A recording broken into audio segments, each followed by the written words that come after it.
Good morning. Good morning. Good morning. My name is Nelius. Let's pray. Our Father and our God, we are thankful this morning for this opportunity you have given us on a day like this. Thank you for giving us life.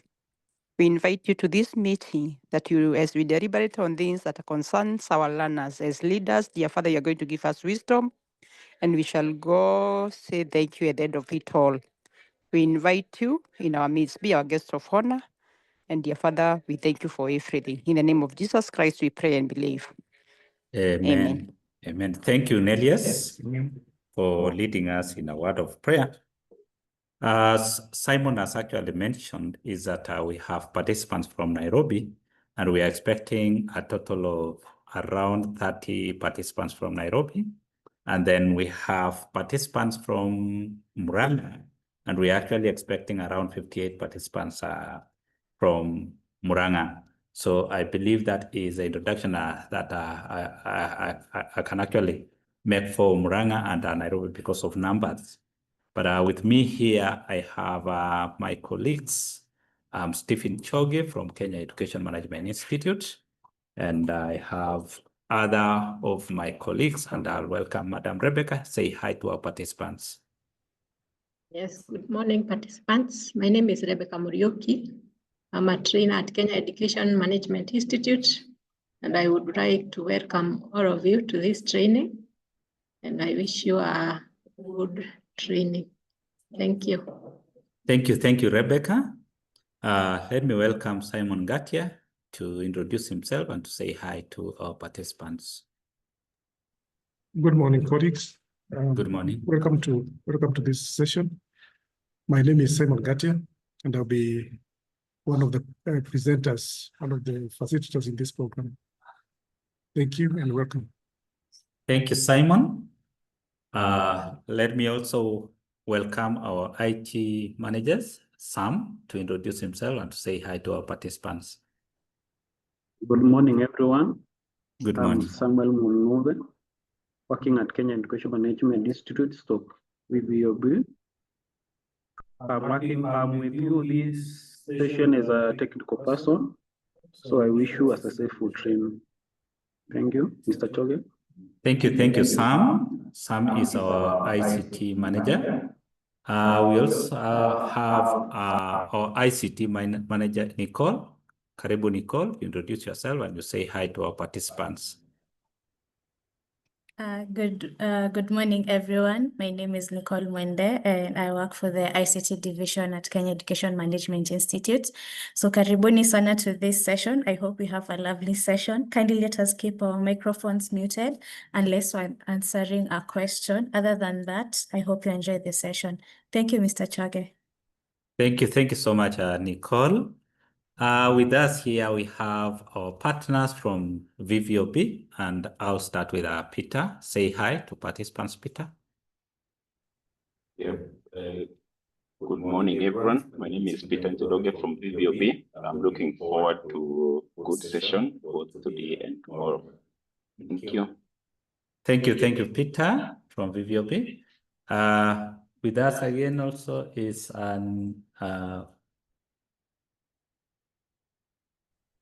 Rispa from VVOB. Karibu, Rispa.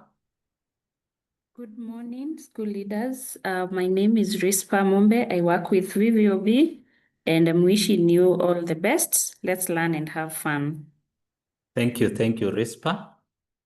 Maybe I can go back to Nicole to at least say something on the etiquette so that we start off our session. She has actually mentioned one, that we keep our gadgets muted unless you are actually. So Nicole, in a minute. Thank you, Mr. Choge. So for the Zoom etiquette, I will mention again, let us keep our microphones muted to avoid the background noise disturbance. Unless asked to answer a question, if you have a question and you feel like you want to air it out, you can use the reaction button to raise your hand, and we will be able to see that and call you out to ask your question. You can also type your question in the Zoom chat. You can use the Zoom chat to type your question. We will read out your question and you will get an answer on the same. You also turn your cameras off unless asked to turn them on for a photo, for a group photo.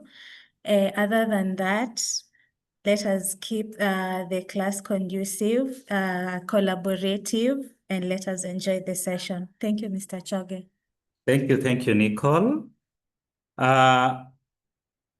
Thank you, team.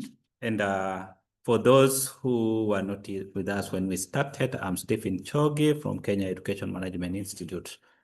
Our today's program, we were actually supposed to start at exactly 9, and I can see time has actually gone. It's now 9:25 to mean that we were actually late by 20 minutes. And our first session will be on review of Unit 1, and this will also include e-portfolio. And then after health break, we'll have review of Unit 2, which will also include e-portfolio, and that will start at around 11 to noon. And then from noon to 1, we will have review of Unit 3, which will include e-portfolio, and I believe, yes, thank you. Remember, this program will run for 2 days, today and tomorrow. And tomorrow we'll have a reflection on day 1, and then we'll go to Unit 4. We will again go to preview of Unit 5, and then preview of Unit 6. Tomorrow we will have our program starting at 2, because we want to give you time also to go to church. And there is one thing that I want to mention, that you rename yourself. You rename yourself. We have, like, for example, you say, I'm Kamau, or I'm Stephen from Muranga, or Stephen from Nairobi. So please rename yourself, because we can see some of our gadgets have maybe the name of the gadgets, that is Nokia, we have Oppo, we have Samsung. So please, can you rename yourself? That is one of the things that we need you to do. Otherwise, I want to wish you a very fruitful day. And with that, I want to request my my colleague, Bwana Simon Ngatia, to take us through the first session. Karibu, Simon. Thank you, Mr. Choge, for that, for leading us in the preliminaries of this session. Ladies and gentlemen, as we kick off this discussion, I would like us first to check on our chat box. There's a link I've posted, a Nearpod link. I would like you to click on it. That will be the presentation that we'll be using for today.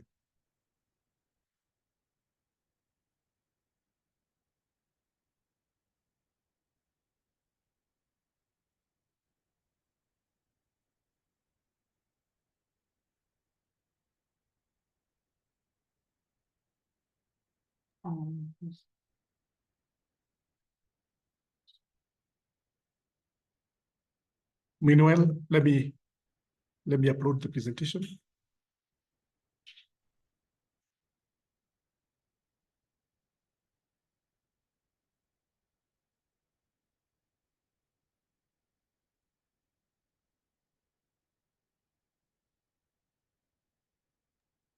So as Simon is actually getting ready, let me still remind you, please switch off or put off your cameras unless you are asked to do so for the group photo. And please switch off your microphone still. We can hear visitors at the background. Okay. Colleagues, this was our first session that we attended last time when we met face to face. I remember I was with the Muranga group and Wajir. We found you in a state that where you are lacking in some areas in terms of ICT issues, ICT integration in learning. And it is our hope that this session that we attended last time has had some impact in the way you practice nowadays. So the way we want to handle this review is for us to be able to understand how far have we come from that initial state that we were in during our last session. In that session, or during that session that we had, we basically covered several key areas. We tackled areas, we first of all, we went through and the basic understanding on ICT integration, what it really entails, how it impacts on teaching and learning, and how it impacts on accentuating learning in our classrooms. We also looked at the role that we play in ICT integration as teachers and also as school leaders. Remember, the teacher is the one that really handles learners within the classroom, in the classroom setting. The school leader also has a role to play in providing resources, in creating an enabling environment for ICT integration to occur. And therefore, we had a look at the different roles that these individuals play. Your role as a school leader and the role of the teacher in the ICT integration. We also took a look at ICT tools, the various tools that we utilize in integrating ICT. We went ahead also looking at adaptive technologies that enable us to be to have inclusive activities in a classroom setting. So we look at the adaptive technologies, and we had examples of those technologies and how they enable our schools, our classrooms to be inclusive. We also went ahead and looked at online safety.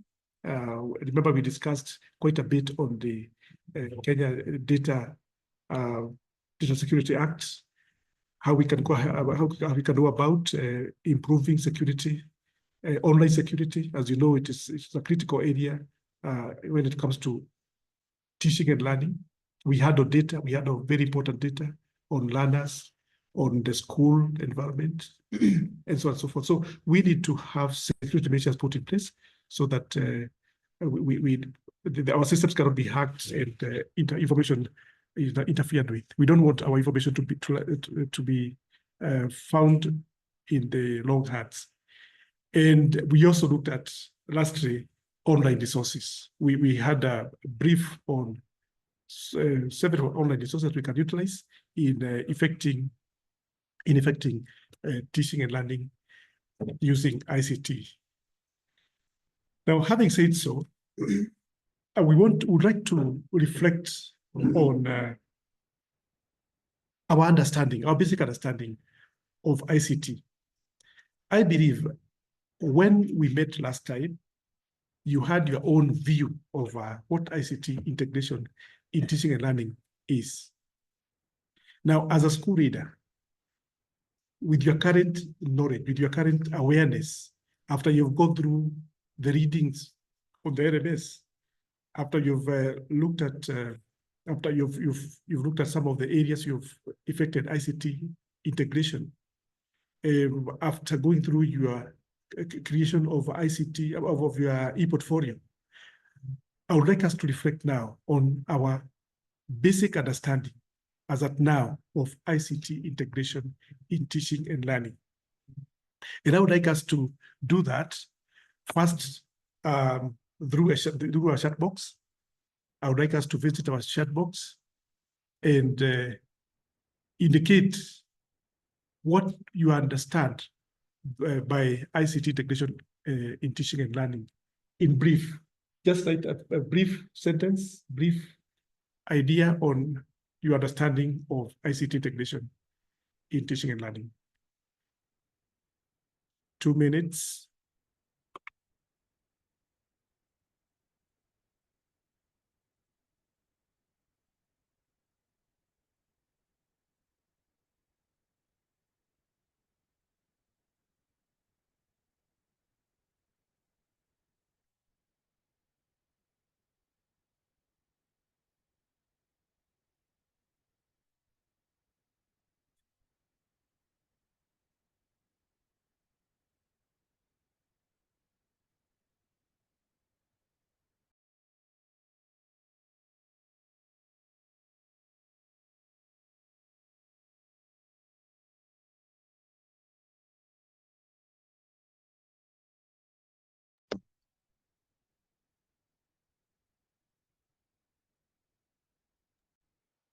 Okay, I can see.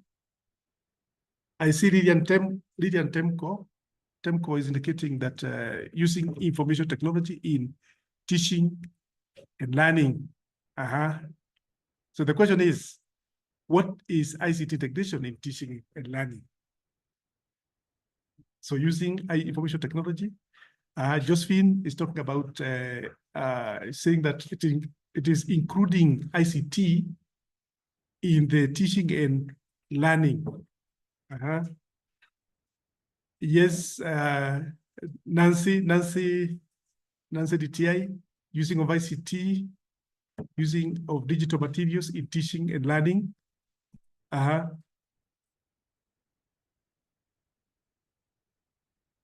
It's use of ICT devices in teaching and learning. So Catherine is talking about use of devices. Someone has talked about use of information technology, using of digital materials in teaching and learning. Okay. Incorporating ICT in teaching and learning. ICT integration in learning is the use of supporting technology like computers, radios, phones to enhance wider large coverage. Is being open-minded, is being open-minded as a teacher to put technology in teaching and learning. I like that, being open-minded. Okay, Patrick Shiundu is talking about use of ICT tools, that is phones, computers, projectors, and others in the delivery of specific content delivery in teaching, in learning. Elijah says that it's incorporating technology in pedagogy, and it's infusing technology in pedagogy as you teach. It is the use of ICT tools in learning for better content delivery. Good. I can see that we are all talking about use of ICT, use of internet technology, information technology in teaching and learning, both hardware and software, infusing these technologies in teaching and learning, so that we have technology mediated teaching and learning. That is basically what I'm getting from all of us. I hope this has emanated from what you've learned. I hope this has been, this understanding is emanating from the impact this session has had since the time we parted. This is the integration of ICT tools in teaching and learning process. Okay, so I like the infusion bit. I like that that bit when you're talking about infusing, that ICT integration is that infusion of technology in teaching and learning. That is very, very, very correct, because we are not replacing normal learning. We're not replacing the pedagogy, but we're using technologies in making teaching and learning more engaging, more impactful to our learners. And because they are individuals who are in the digital age, then we are using technology. We are using a technology that they resonate with. That is information technology. Thank you so much. Thank you so much for your participation. Thank you for participating in that engaging chat discussion on what ICT integration in education or in teaching and learning is all about. Now, moving forward, ladies and gentlemen, I want us to engage in a group activity. Remember, we are actually reviewing. We are conducting a review of the previous session. And for us to be able to review this session or this particular area of our learning exhaustively, I would like us to get into a group activity that will guide us in exploring the various areas that we studied in our last session. And we are going to do so in a very systematic manner. We are going to handle this activity. We will give you the worksheet of the activity, which you'll find at the corner of our presentation. At the corner of the presentation, you can see there's a document. There's a blue document over here. So we are going to discuss. We are going to be divided into 5 groups. 5 groups, and each group has a question that they are going to handle.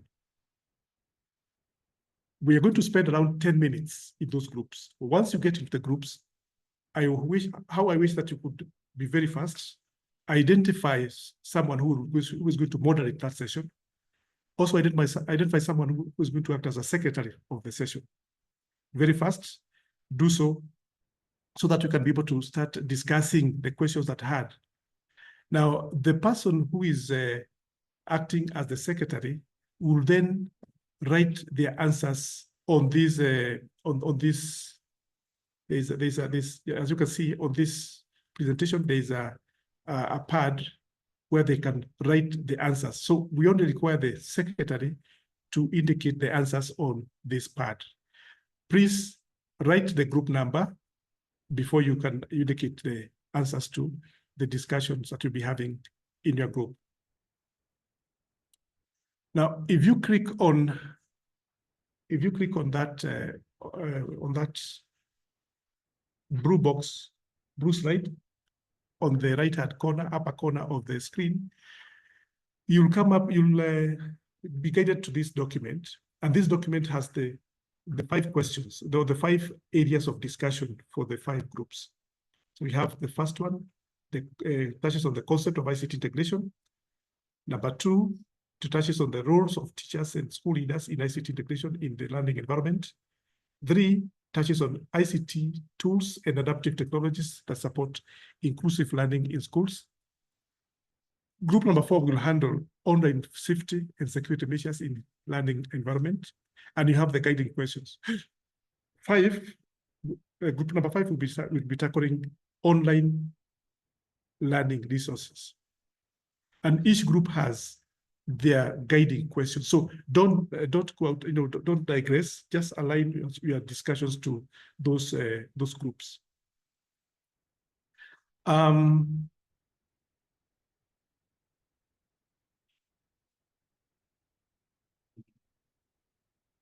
So in a short while, we're going to have, yes, we're going to use 10 minutes for the discussions.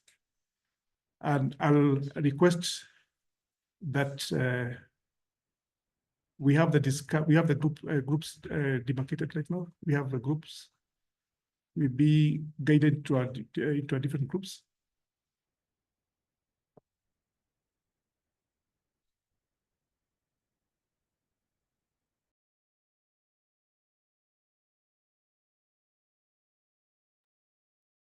So maybe to add on what Mr. Ngatia has actually mentioned, where you'll find breakout room number 1, that is group number 1. And where you'll find breakout room number 2, that is group number 2. Where you'll find breakout room number 3, that is group number 3. And breakout room number 4 is group number 4. So you'll just go straight to the question. Like, for example, we are saying breakout room number 4, you will be discussing on online safety and security measures in learning environment. So that is it. So,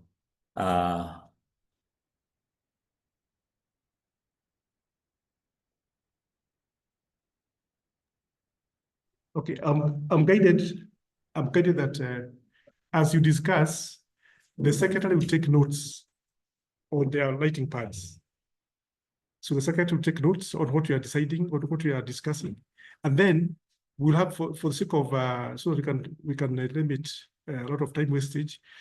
We will have someone, as you present, let alone as we come back to the plenary, as you present, there'll be someone who will be taking notes on the pad. So don't bother writing on the pad.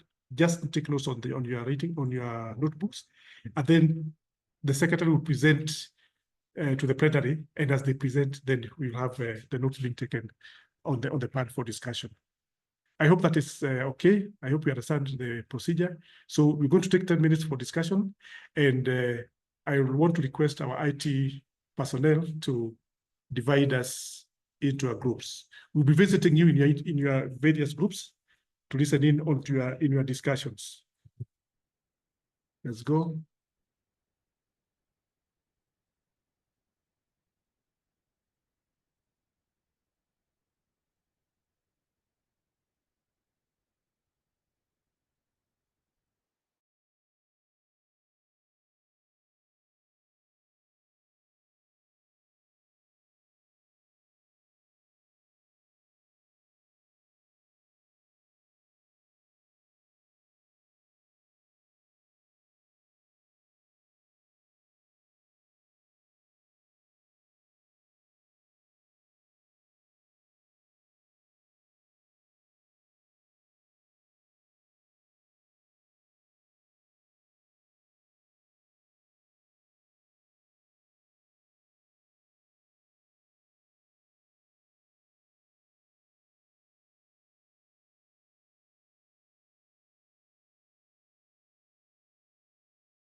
Okay, thank you. Thank you. I hope all of us are back in the plenary.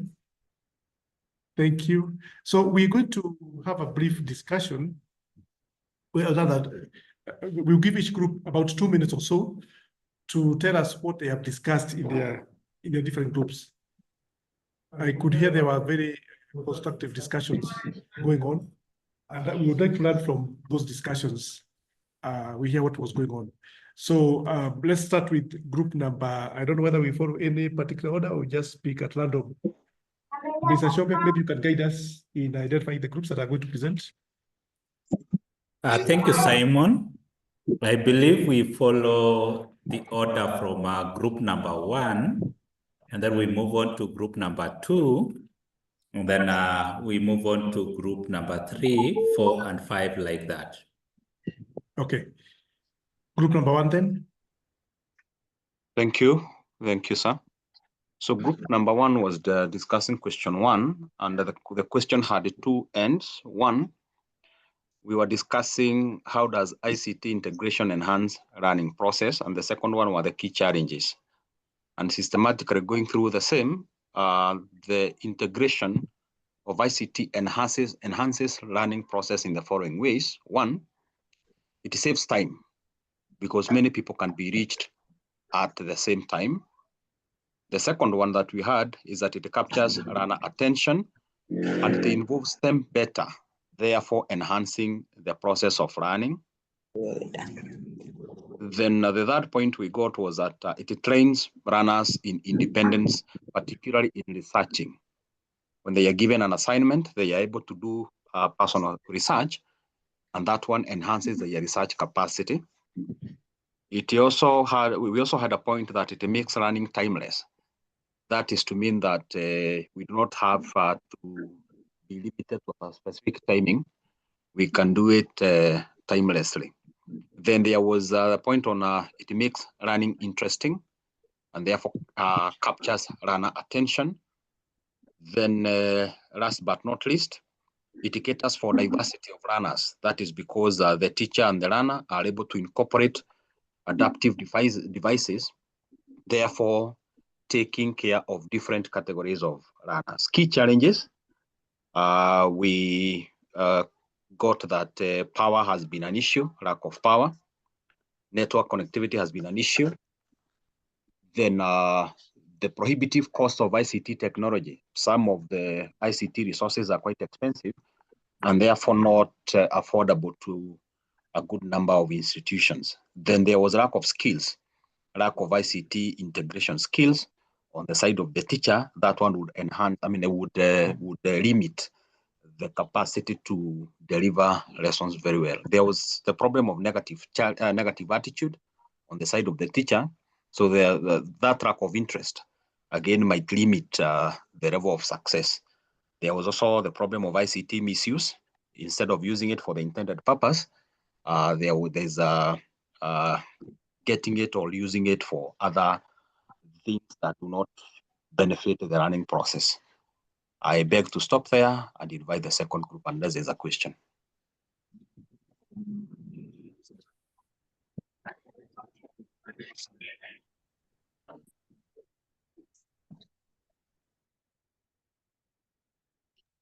Simon? Oh, sorry, I was muted. Any other member who would like to add something, either from that group or from any other group?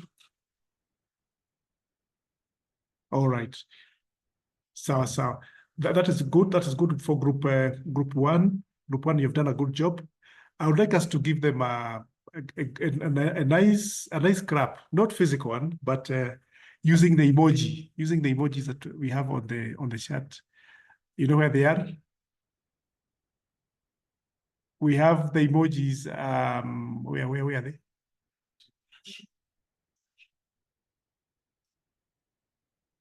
Yeah, under reactions. Yeah, under reactions. Yeah, under reactions. You can give them a hearty clap. A clap is the first icon is a clap. Go ahead. clap for them. They have done a good job. They have really they've taken us through what they understand with ICT integration. They have also exposed to us some of the challenges that we experience in ICT integration. And this is very critical because once we're able to identify the challenges, then as leaders, we can go ahead and try to come up with solutions to those challenges so that we can move forward. We can move our schools forward. We can take our classes a step further in as far as teaching and learning is concerned. Group number two.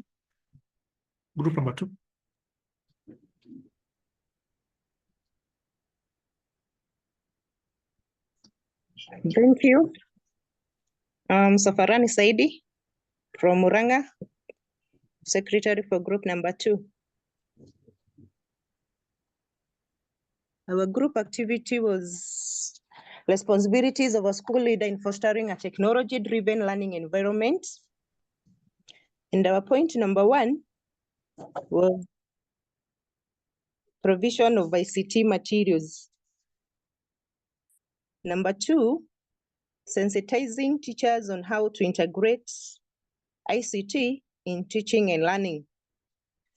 Number 3 is creating an enabling environment which will assist in integrating ICT in teaching and learning. Number 4, it is monitoring the implementation of ICT integration in teaching and learning. And number 5 is capacity building of teachers. And the part B is how a school leader can support teachers in overcoming barriers to ICT adoption in classrooms. And number 1 is acknowledging and motivating teachers for the efforts that they have in ICT integration in teaching and learning. Number 2, as the school leader, be the role model in using ICT in teaching and learning. Number 3 is capacity building for teachers to help them overcome technophobia and have positive attitude towards ICT. And the last one, but not the least, is writing proposals to source the ICT materials and equipment. And that's all we had for group 2.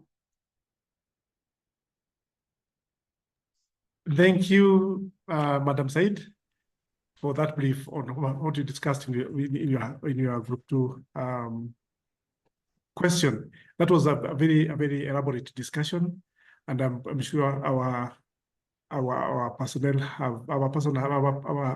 secretary has been able to capture what you have discussed, and we have already started posting the same on the Nearpod page. I posted what the group 1 had discussed there before.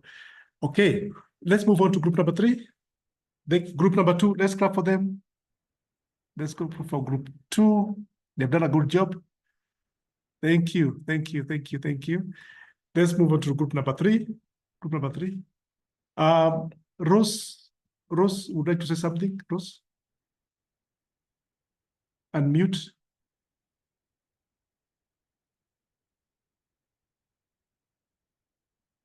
Rose has raised her hand. Or you wanted to clap for them?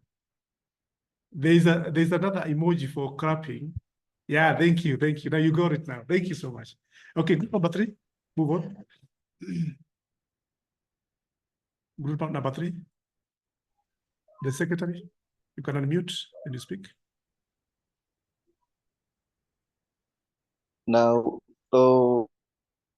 ladies and gentlemen, the question to group number 3, question number 3, which has 2 parts.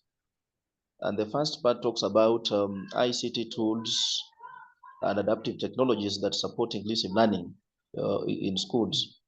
And especially we are talking about the issues of the special needs. How do these ICT tools, how can they be adaptive to special needs? there are several types of special needs. Just to bring them to, we are giving screens, the smart screens that can be used by under the smart screens. We are talking about the letters being enlarged, especially those who have got visual problems.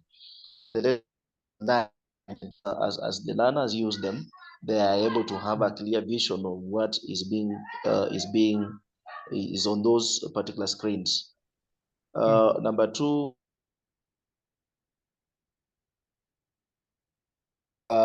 especially the audio, the recorded issues, the recorded information that they need to learn. We talk about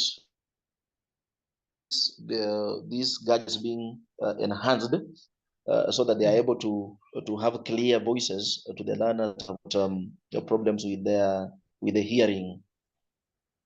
The boards, the whiteboards that we have, especially for the eye problem, we encourage that boards are better for them in terms of learning.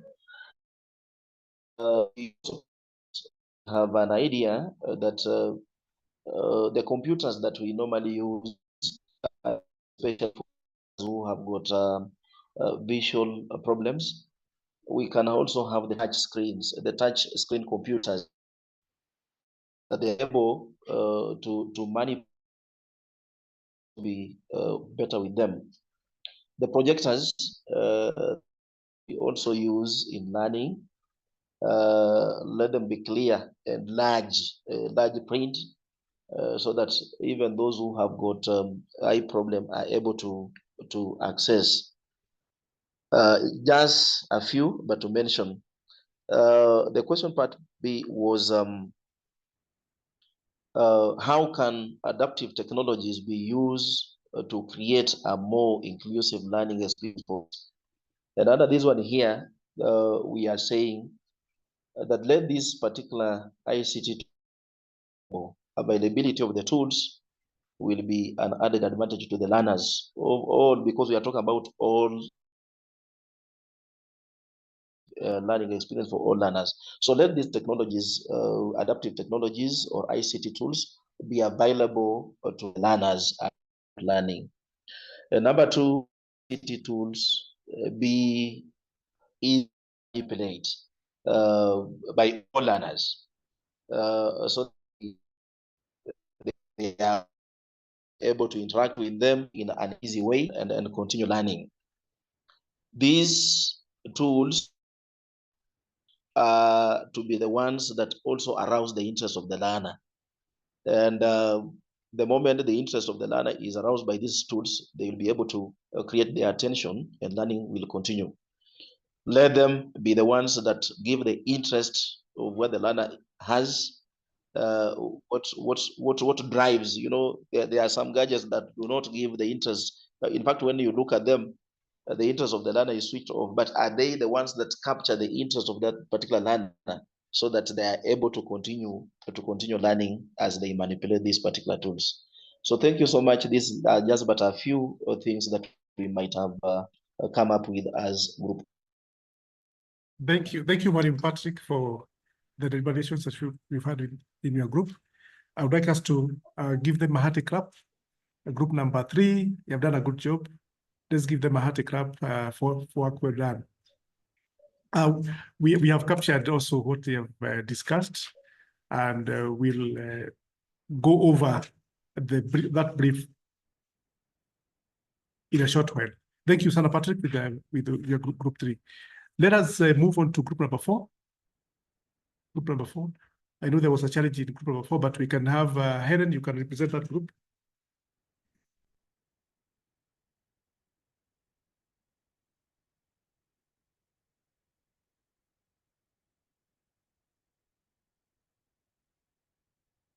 Group number 4.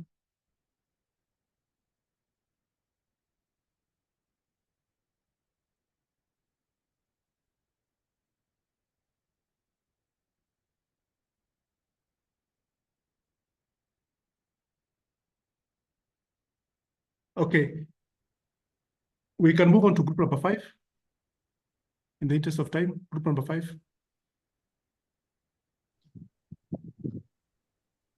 Thank you so much. This is Damaris Swaima from Muranga. In group 5, we are discussing on online learning resources, and we have identified these resources. We have smartphones, tablets, smart TV, laptops, digital textbooks, PC, that is pocket computers. We have also discussed on adaptive technology devices, that is devices for learners with special needs. We have given some examples such as screen readers, screen modifiers, hearing aids. Yeah, thank you. Okay, thank you. Thank you so much. Thank you for the deliberations. Again, let's give them a hearty clap. Members, let's give them a hearty clap. Let's give group number 5 a hearty clap. For group number 4, they were at a point where they were discussing the various threats. I listened in a little bit, and they talked about some of the threats that may be experienced, include cyberbullying by learners. That also there could be unauthorized access to information. I also had them discuss the fact that there could be system breakdown which can threaten integration of ICT in teaching and learning. That's the much I heard from them. Maybe if there are other members who have other ideas about the same discussion, you can air them now, so we can move on. We assist group number 4 in coming up with some of the points in their discussion. Anybody with a Safarani?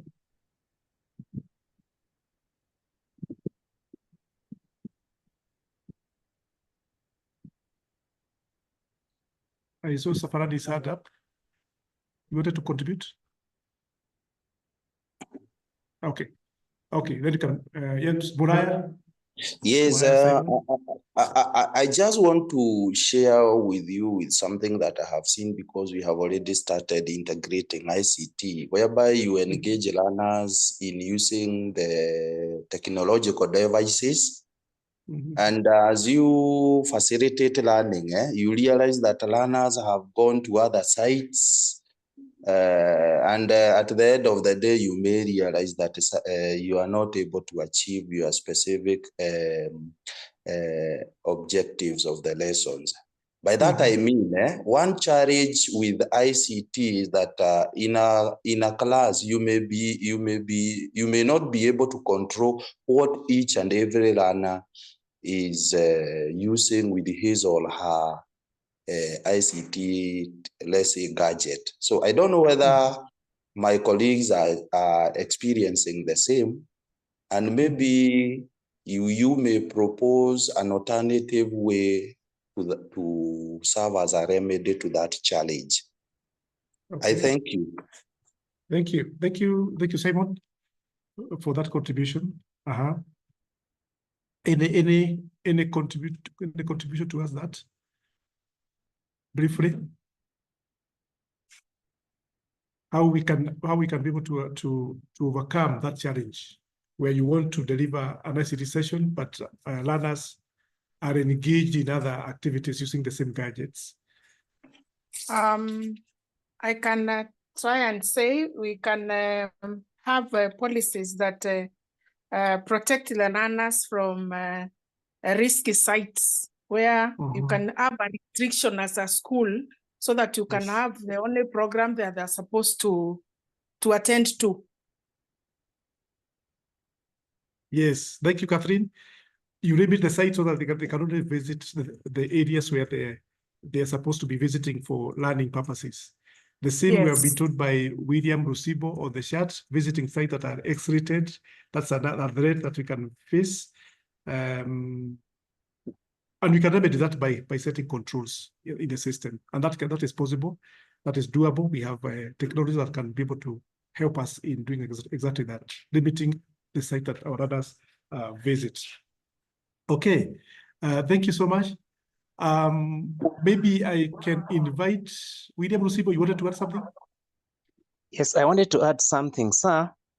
Most of the educational sites, we can restrict our learners to sites that are educational, the KICD, the KME, so that learners are guided. Before that, learners are guided. Then we put their controls. Also, we put their parental controls on the Google app. There are parental control sites that learners cannot visit. Then mostly is our facilitators, our teachers. We need to tell them that these are our children, that we need to protect them against A, B, C, D, so that once they get into the digital platforms, they are aware of what they are supposed to do. Because some of them visit there because of curiosity, and our instructors do not have that firm grip on the controls. Thank you. Thank you, William, for that contribution. Thank you. We are educating each other, and we are learning a lot from each other. These are remedies that we can implement at the school level. It's good that we also come up with ICT policies. So those policies guide us on how we utilize ICT tools in teaching and learning. Without policies, without school-based policies, we may not be able to handle such misbehavior online. Thank you so much. Thank you so much. We have consolidated your discussions in a write-up on the Nearpod. As you can see, let me screen it.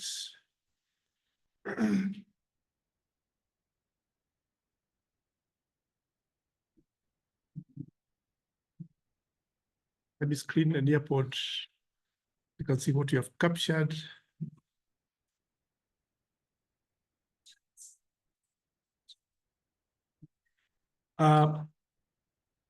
Otherwise, we can also visit. Let us visit. Let me share my screen so that we can be able to see the Nearpod presentation.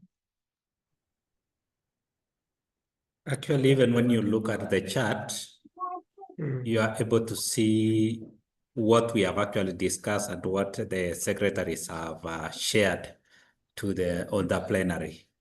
Yeah. Exactly.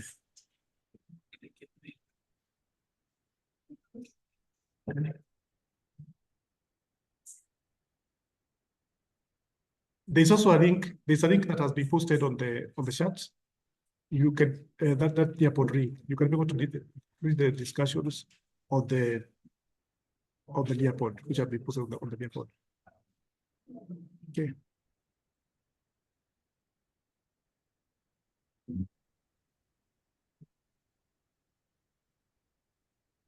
Let me share the Nearpod.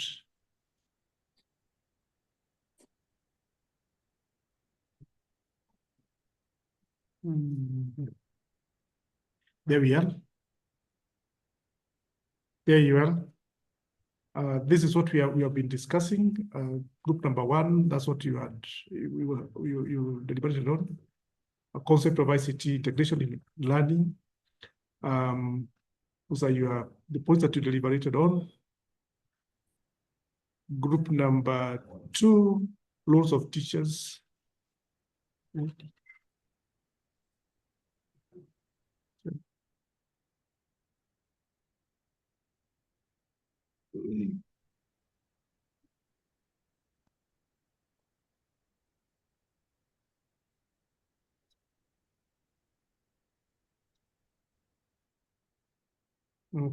Group number 2, we talked about the roles of teachers and school leaders. A very elaborate discussion that you had. You talked of roles of school leaders, provision of ICT materials, sensitizing teachers.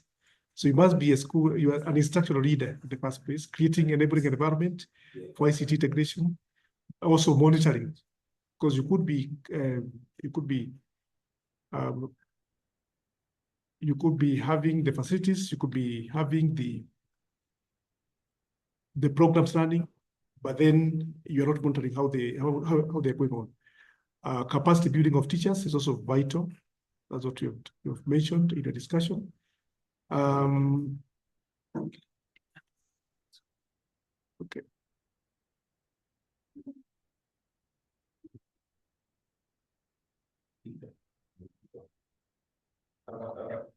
Yeah.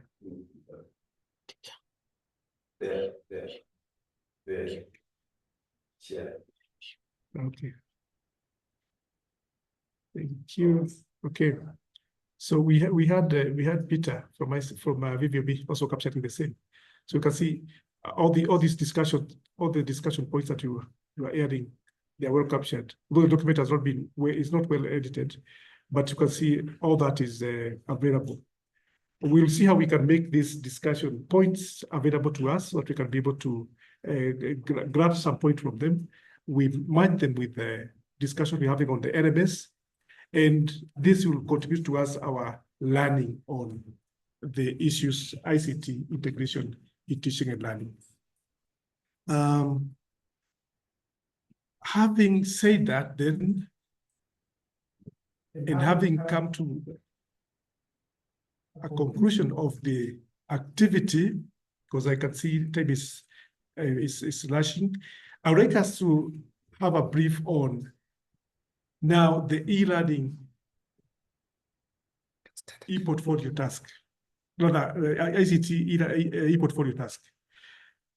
You are supposed to have an excellent activity at the end of the session, at the end of that session that we had on ICT integration. And you are supposed to create an e-portfolio demonstrating your leadership in ICT, integrating ICT into teaching and learning. We have been looking at your e-portfolios in this area, and most of them are wanting, so to speak. Most of them are very wanting because one, we have noted that most of you are not following the matrix that we provided you, the rubric that we gave you in the first place. If you are able to follow the rubric, you would be able to handle that assignment very well. And we would like to know what issues are you facing in terms of identifying the artifacts? Are you able to identify the artifacts that you're supposed to be using? Are you experiencing difficulties in uploading the artifacts on the LMS? And we also want to know whether you have any issues reflecting on the artifacts. Because I believe we took you through the whole process, identifying the artifacts, uploading the artifacts on the Muranga, and also reflecting on the artifacts, so that you can create an e-portfolio that is educative, that really demonstrates that you've gotten the concept of an e-portfolio. So we would like to know on the chat.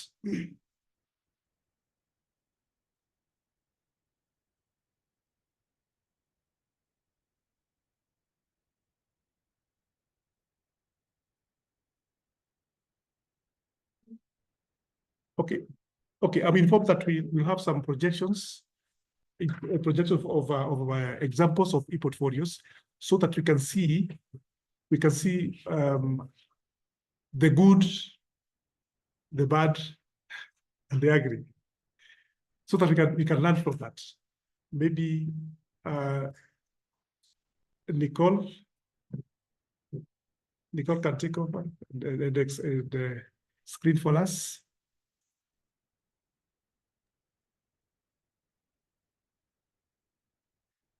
Now, that is one of the e-portfolios. You can see the portfolio has identified an artifact of learners using computers. And in this portfolio, you can see that it's well labeled. You can tell what it's all about: learners interacting with online content during a lesson. After the artifact, you can also see that there's an elaborate explanation the teacher is talking about learners who are actively participating in a lesson. They're engaging with the media resources or the multimedia resources, and so on and so forth. So he has also talked about, he or she has talked about the lesson, that lesson was facilitated using both individual and collaborative approaches to encourage self-directed learning. Now, apart from that description that has been captured, the teacher has also given us a reflection of the same. He has captured that the movement captures the essence of learner-centered, tech-enhanced instruction. This is part of the reflection. The enthusiasm and focus observed during such sessions prove that digital content boosts motivation and deepens understanding. You see, the teacher is resonating with the artifact. What the artifact is expressing, engagement of learners. This is the kind of reflections that we would wish to see in our reflection.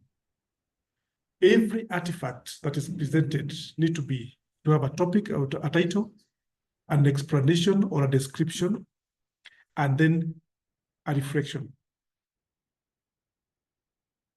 Nicole, maybe you could add something? Maybe just to mention that for an e-portfolio to be a great e-portfolio, you have to label the e-portfolio, upload a very good explanative artifact, and then explain your artifact and reflect on your artifact.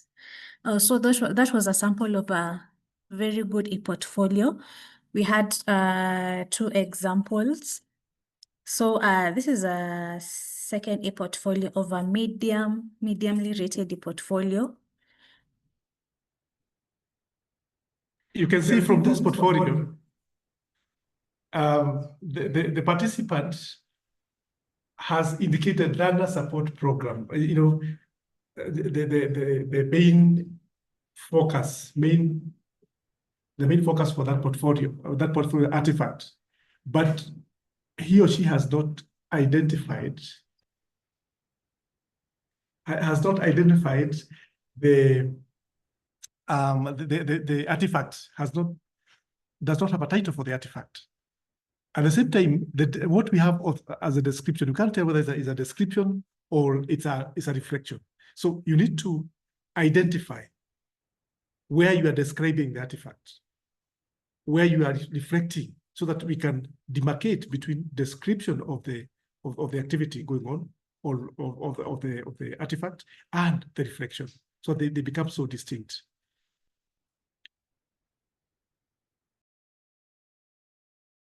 Sorry, so as of the third e-portfolio, this was a blank e-portfolio. It just had the title, but there was no artifact or reflection or explanation regarding anything. So this was not a good e-portfolio because it was a blank e-portfolio. It just had the title. So as for that, we were just trying to show you how a good e-portfolio looks like and how a poor e-portfolio looks like. Yeah, thank you, Mr. Ngatia. So you can continue. So you can see, you have seen the last portfolio had nothing. The participant just opened a portfolio and just had a blank one. That one cannot attract any assessment grading because it doesn't have anything. So please, I'd like to urge you that you consult the rubric that we give you, and you'll be discussing these e-portfolios as we move on in the different sessions as we review the various sessions. Thank you so much. I would like to hand over the session to Mr. Shoge to wind up the session as we come to a conclusion. Thank you so much, Simon, for taking us through that very important session on ICT integration in teaching and learning. I just want to mention something on the e-portfolio just as a reminder, because when you look at the the last submission or the third e-portfolio, you'll find that the person may be actually assuming that he has actually presented, but from end, he may not have actually published his portfolio. There's somebody who has mentioned, can one go back to work done, redo and resubmit the e-portfolio? Yes, that is what we are supposed to do. And actually on e-portfolio, it's something that is continuous, so that you are always improving on it and resubmitting. So let us go back and work on our e-portfolios. And even if you look at the first e-portfolio, we are not saying that is actually exceeding expectation, but we are saying it is a sample of what is supposed to be. But you can do even better than that. You can submit an e-portfolio which is better than that. Because of time, we are actually 4 minutes past time. I just want to make this conclusion. Find that integration of information and communication technology in learning has transformed traditional education by enhancing accessibility, interactivity, and student engagement. Look at that interactivity. That the main thing actually is to make teaching and learning to be interactive. And once teaching and learning is interactive, then definitely the learners will engage. And once they participate in learning, they own that learning, then learning will be real, learning will make sense. It will never be forgotten. It will be a process. And be sure once they get the insights on whatever they are learning, when they get the knowledge, when they get the skills, then that is what we are focusing on. Then remember, it supports diverse learning styles, fosters collaboration, and eventually it's a way of preparation for the future, and especially right now in the 21st century, everything will be on, actually it's on ICT. So because ICT actually makes sense in this 21st century, because we are doing everything, it's actually on ICT. Finally, colleagues or dear participants, please go back and work on your e-portfolios. And if there is any question, please don't hesitate to reach out to us so that we can actually clarify. We have the WhatsApp group and you have our numbers. Please let us actually work together. Otherwise, I want to thank you for that interactive session. And I want to request you, even in our next session, let it be even interactive and even more interactive than even this one here, but you have done so well. Otherwise, I want to thank our participants, and please let us go to the chat box, and then we appreciate the presenters. Let us appreciate our presenter, Bwana Simon Ngatia, and team. Please go to the chat box and then you give a reaction to that.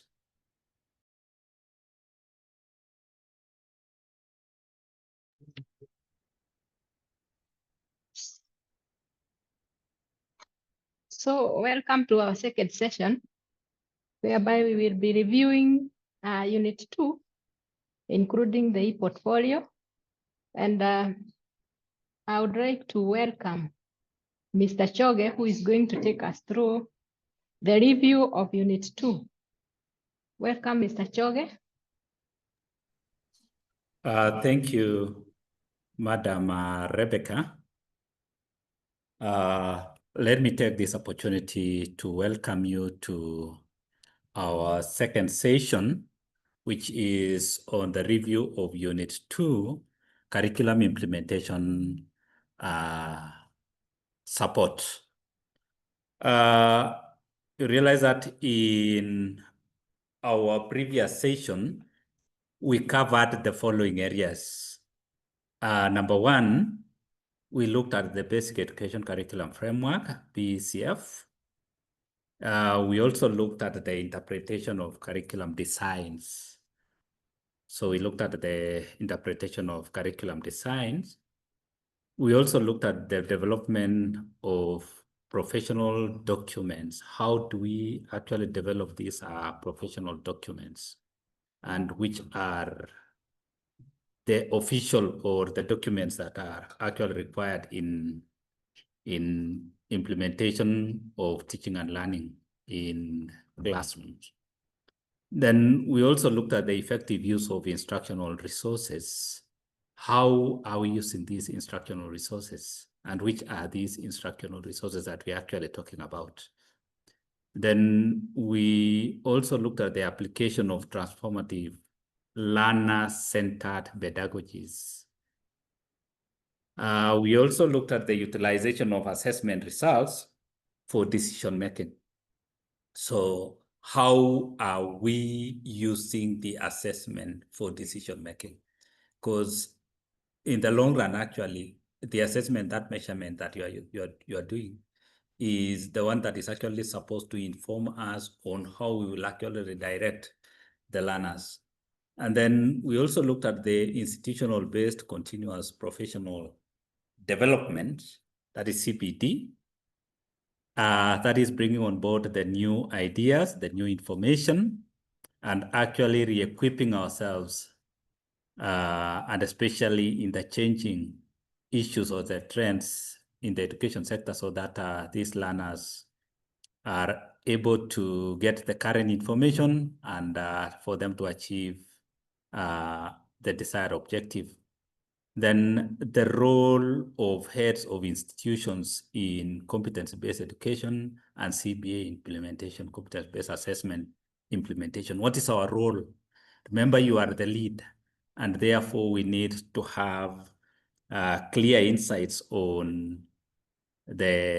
our roles as the lead in our institutions as far as competency-based education is concerned, and also assessment.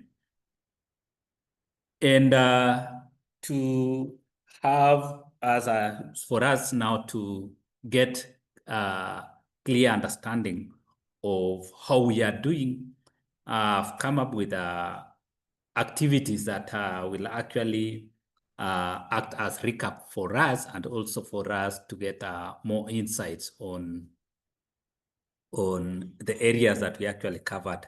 And on the area of curriculum reforms, there's an activity here, and we'll be doing these activities in breakout rooms. And group number 1 will have an activity on curriculum reform, and it will be what were the main reasons for curriculum reforms in Kenya.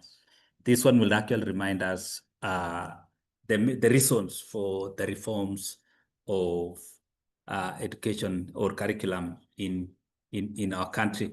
And what you'll do is that when you get to your groups, just like we did in the first session on ICT, then you will discuss, you go to the groups, you pick the chair in your group, and then you also have a secretary who will take down your discussions. And once we come back to the plenary, then the secretary will present to the group.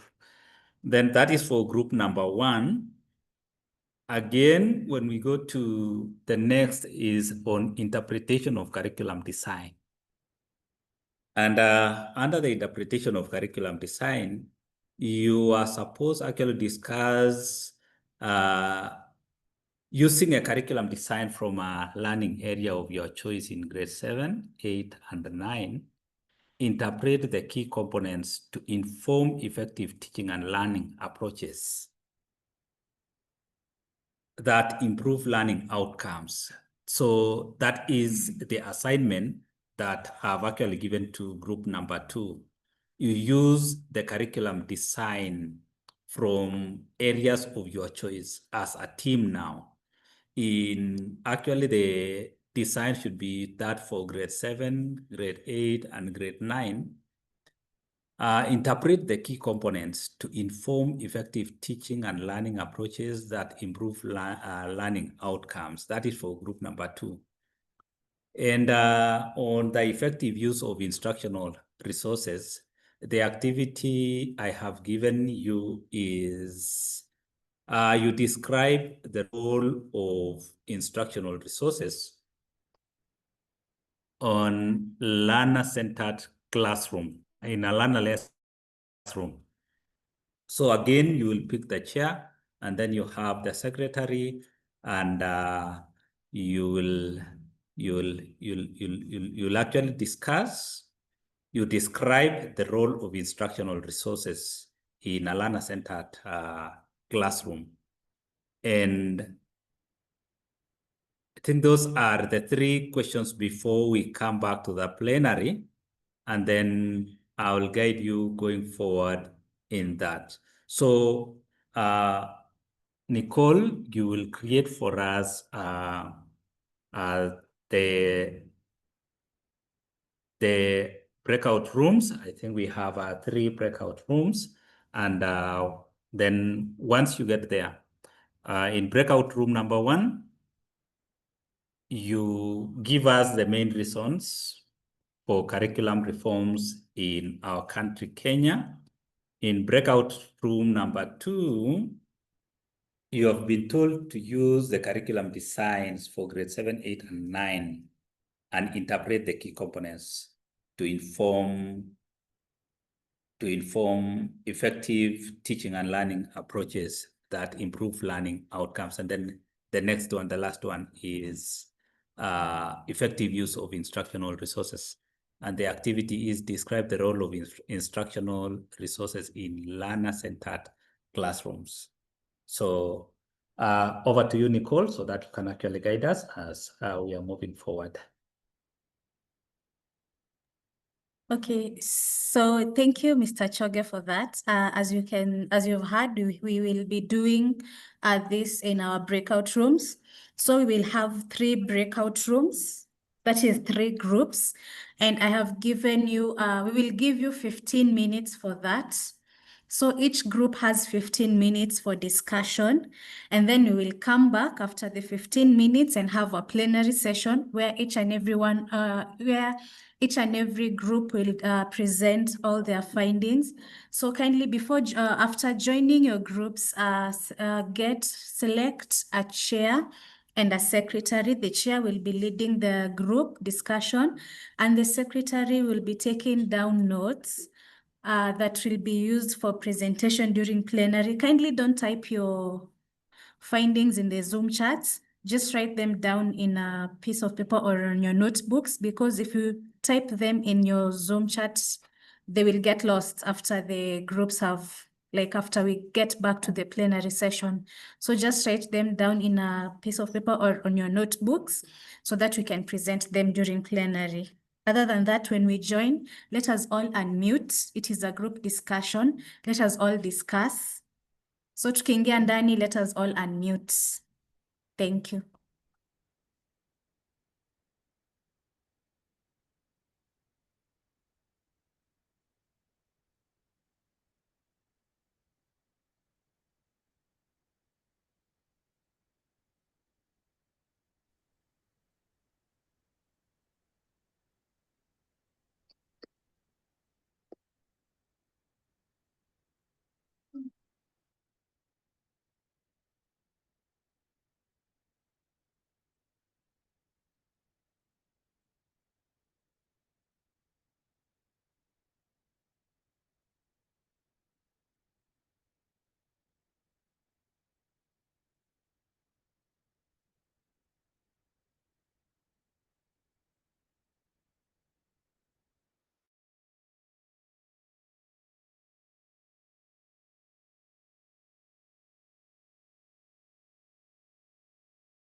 Thank you. Thank you so much for the discussions that were going on in the various rooms. They were very productive. I have listened in to some of the groups, and really what was going on was commendable. So at this juncture, I would like to invite my colleague, Mr. Shoge, to guide us matters reporting in the plenary from the different groups. Thank you, Simon. I don't know the order that we are going to follow. I'm suggesting that we start from group number 1, or we start from group number 3, or we start from group number 2. I suggest we start from group number 1. Thank you. Due to the progression of the content. Thank you, Simon. So let me invite Secretary Group number 1 to give their presentation to the plenary. Karibu, Secretary. Okay, thank you. Group number 1, we were handling why we changed from the former curriculum to the CBC. And point number 1, we end due to the changes of the cultural demands and the global changes, thus responding to such. Number 2, the new curriculum has also brought about inclusivity, where learners, either the ones we consider to be normal and also the disadvantaged or the learners within special needs, they are all included in the curriculum. Number 3, we have government policies that demands the change, either to meet the national goals of education or also to meet the global demands. Then also this goes along together with the job demands because of the changes that are there in technology. Therefore, needs for the curriculum to meet the job demand. We also have the technological advancement that are also globally related. Therefore, that also answers to that. We also have the former curriculum where the teaching was teacher-centered, but now the new curriculum, it is now the learner-centered. That's giving learners a chance for innovation and also self-development. There is also, the learner is also more involved in the new curriculum. That's making the teacher maybe a facilitator rather than just teaching as in the earlier curriculum, and therefore meets the needs of the learner. We also have, there is need to develop competencies that will also need the global demands as we are in the 21st century, and therefore the classroom has been meant to respond to the global demands. Also to take care of the learners with special needs. They are no longer being isolated, or mostly formerly we end where they were to learn in special schools. But even today, you find that there is a lot of adaptation which can meet their needs even in the normal classroom. Therefore, this has encouraged a lot of integration within the learning and teaching to meet the needs of learners with various needs. That's learning has been brought near to the child rather than the child being taken to where learning is. Also, we have marginalized areas where the curriculum has been adapted to fit, like in materials, like where the materials are needed, they can be local, they can also improvise on the materials that are within their areas, and that's giving learners equal opportunities in all areas. That's also catering for diversity. The focus on adaptive technology in the classroom to meet all the learners' needs. I think that one I've repeated.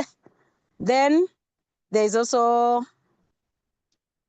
the practical way of learning. Learning has become more practical rather than being theoretical.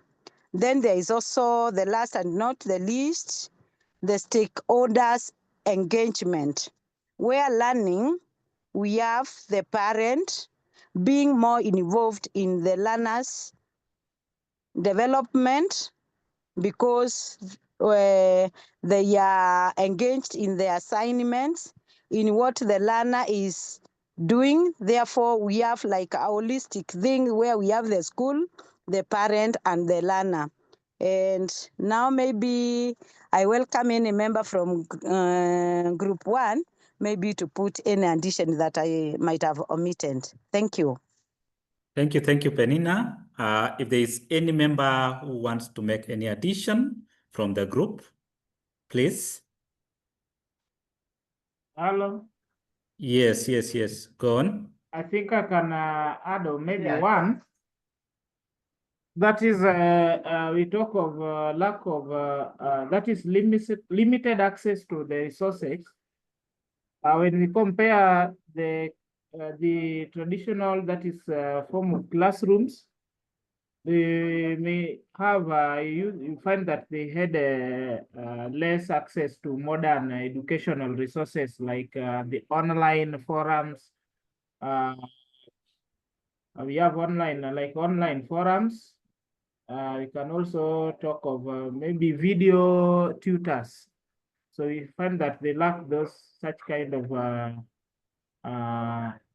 resources to at least make learners to think critically and use such kind of maybe videos and the gadgets to maybe answer some of these questions. Thank you so much, Bueno Otieno. Yes. And I actually like and I agree with you that there is also that alignment of technological advancement. That is what Mr. Otieno is actually trying to put in place. Thank you so much. There is somebody who wants also to add something, please, William. Yes, Chair. Yes. As we transit to the senior secondary, yeah, most of the learning areas that are captured in the senior secondary are practically oriented, as in the previous system where they were only theoretical. If we do not prepare our learners early in the formative stages, then they'll have a challenge in the senior secondary. Thank you. Perfect. Thank you, William, for addressing something on skill development. That is wonderful. Thank you, team. Can we appreciate group number 1? Just go to the chat and you react. Please, let's react. Let's appreciate that, team. Thank you, group number 1. We are moving on to group number 2. Group number 2, please. Over to you. Secretary, group number 2. Thank you. Safarani, presenting for group number 2. Our activity was using a curriculum designed from a learning area of your choice In grade 7, 8, or 9, interpret the key components to inform effective teaching and running approaches for effective learning outcome.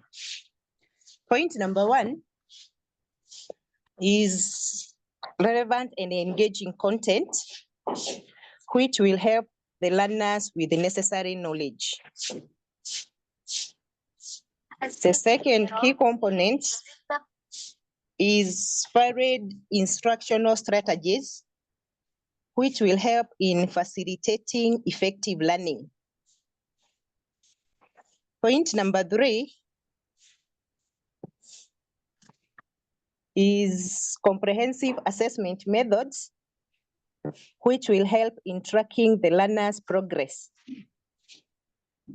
And point number 4 is alignment with educational goals, which will help in ensuring the curriculum serves broader educational purposes.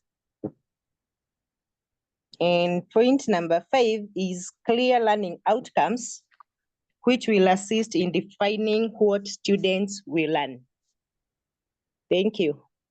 Thank you so much, Safarani, for presenting for group number 2. Group number 2, if there's anybody who would still feel like there's a point that we have left out, please, you can add. I'm giving you time to, if there is any supplement, or if you want to complement, please raise up your hand, and then I will give you rights to give your submissions. From group number 2? Okay, if there is none, thank you so much, Safarani. Please, can we appreciate group number 2? Can we appreciate group number 2? Let's appreciate group number 2, and then we move on to group number 3. Thank you so much. Group number 3, over to you. Group number 3. Secretary, group number 3. Over to you. Thank you. I'm Rose Jaria.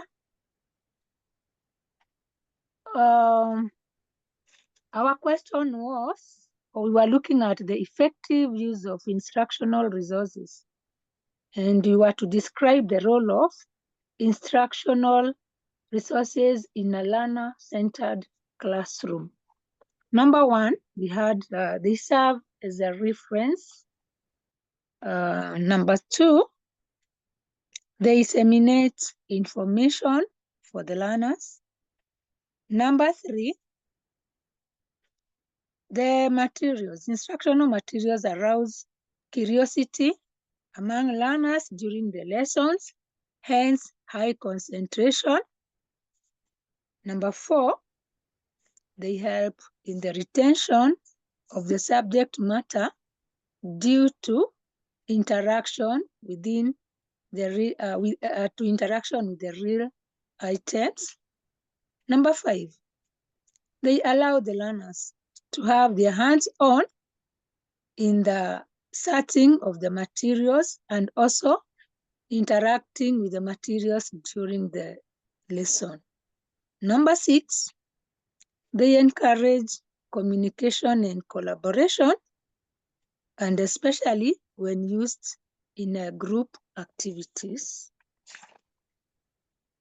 Next one, number 7.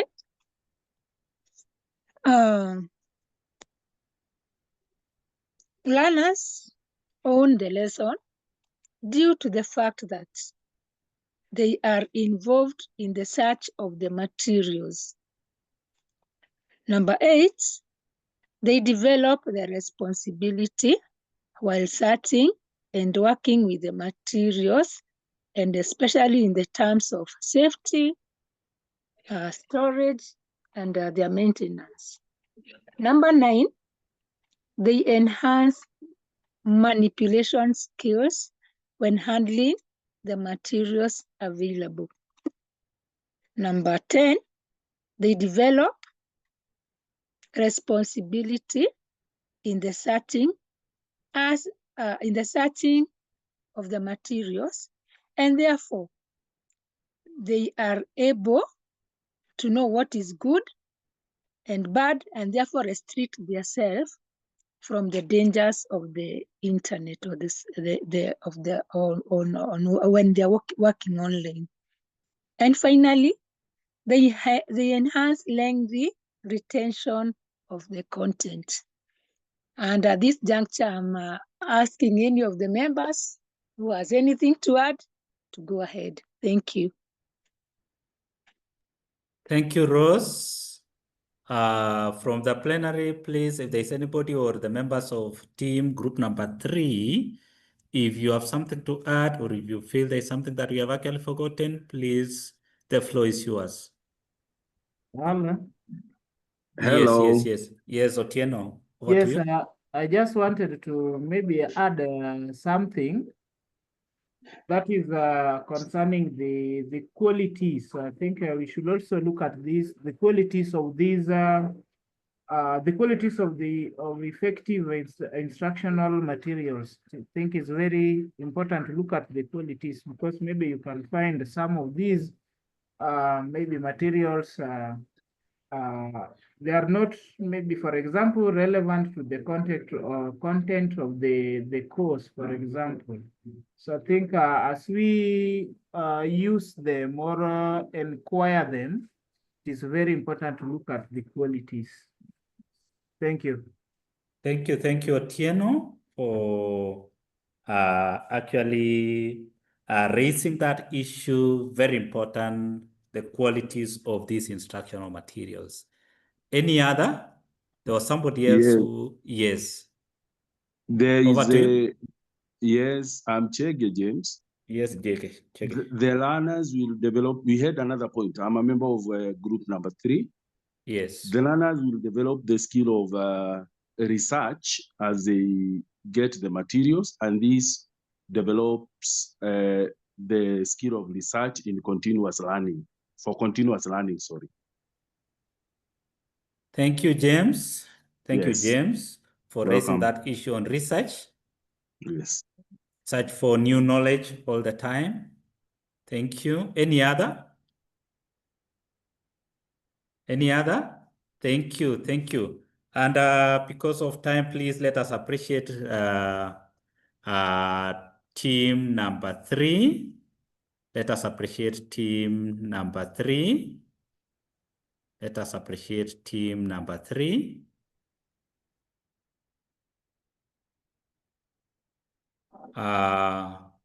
Allow me to move because of the interest of time.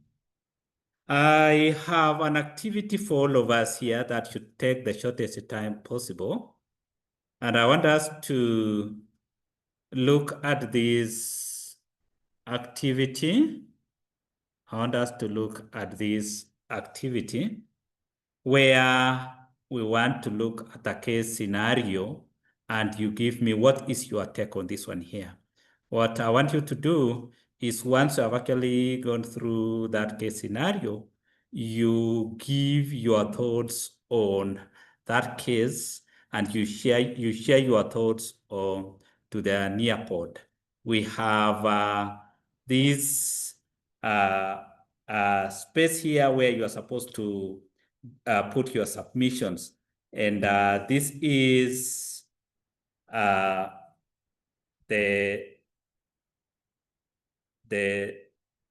case scenario. And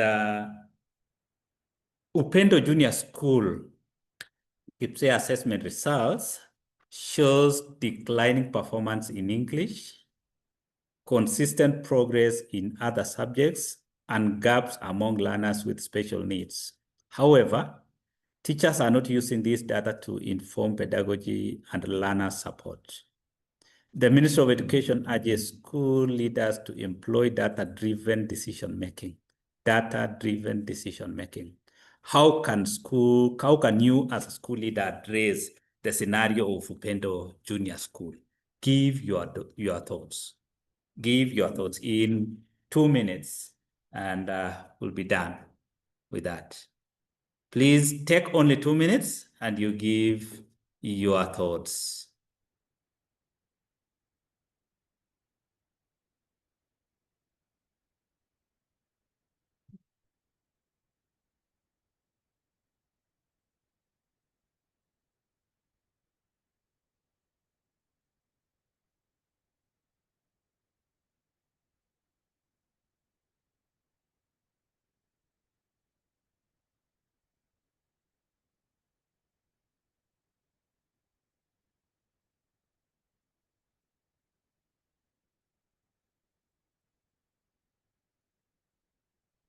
those who are not able to, they can use it. Please, for those of us who are not able to share, you can actually raise up your hand and then you give your thoughts. If you want to access the assessment, the assignment, just click on that blue box against the assignment. You'll get the full case scenario description.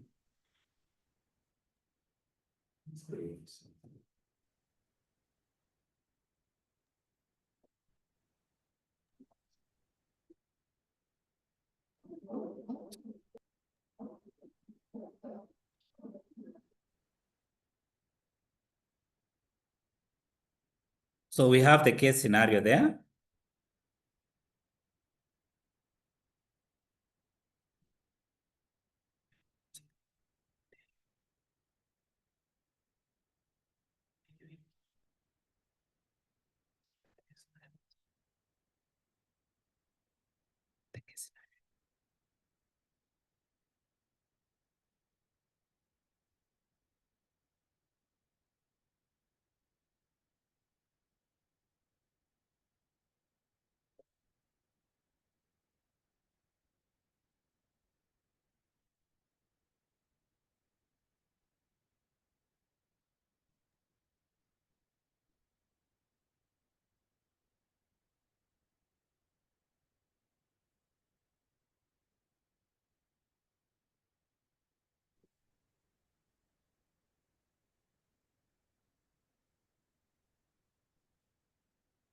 So those who are able to answer on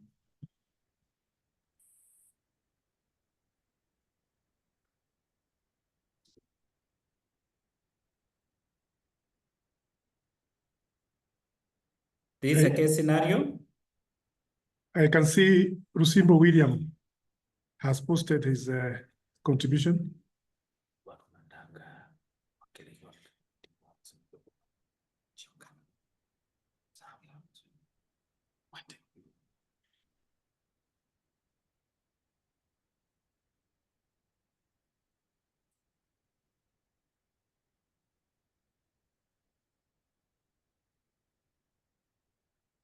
I would encourage us to use Nearpod, but if you're not able to, then you can post on the chat. But I would encourage that we use Nearpod.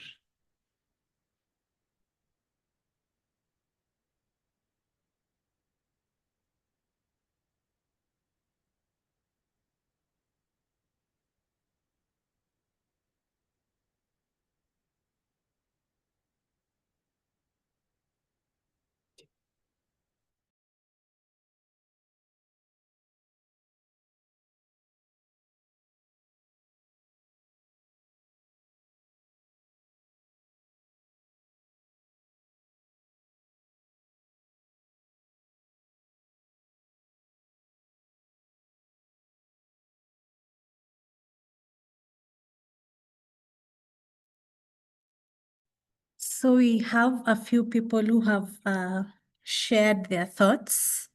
So maybe I'll read the ones that are shared already. So we have Lusimbo Williams saying, mix and needs assessments. We have John Mukabi saying, vary teaching methods through differentiated pedagogical approaches. We have Muranga Simon saying, I will convene an urgent meeting with relevant teachers, especially of that particular learning areas. We have Muranga Simon saying, make them aware of the deteriorating performance brainstorm. We have John Warui saying, organize panel meeting and also start individualized education programs.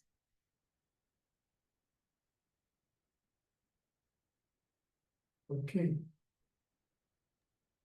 There are those who have posted on the chat, like Paul Bogwa, organized for his service training for teachers of English, We have Catherine Nyaga says, find out whether the learning resources are available. George Gigi, on the other hand, says that regular insights for teachers should be organized. Lana said that pedagogy should be put in place to help learners improve their attitude. And Agnes Ganga goes ahead and says use of statistical tools, e.g. Excel, need to be encouraged. Grace Ingwari says that capacity building for teachers to enable inclusivity, another issue. Then Paul Bogwa talks about hold a staff meeting on analyzing the results and put all on board to give views on the way forward. Then we have Mercy Wajihia talks about to review attendance behavior and discipline data. Catherine Kimathi talks about the school leaders addressing the gap by having capacity building to the staff members to encourage and motivate them in the curriculum implementation. Then we have, just a minute, we have also, he also talked about encouraging integration of adaptive ICT devices to address the gap in different learners' diversity. Grace Ingwari talks about benchmark with other schools doing well in that learning area. Agnes comes back, talks about gather accurate and relevant data from multiple sources. Patrick says that you should organize for refresher courses of the subject matter that needs improvement. So these are many among the many responses that you have aired on the chat. Thank you so much for your participation. Thank you for being engaged in that particular exercise. I believe you have learned a lot from others now that we are all practitioners. Thank you. Thank you, Simon. And thank you, team, for those very informative submissions on sharing your thoughts. Now,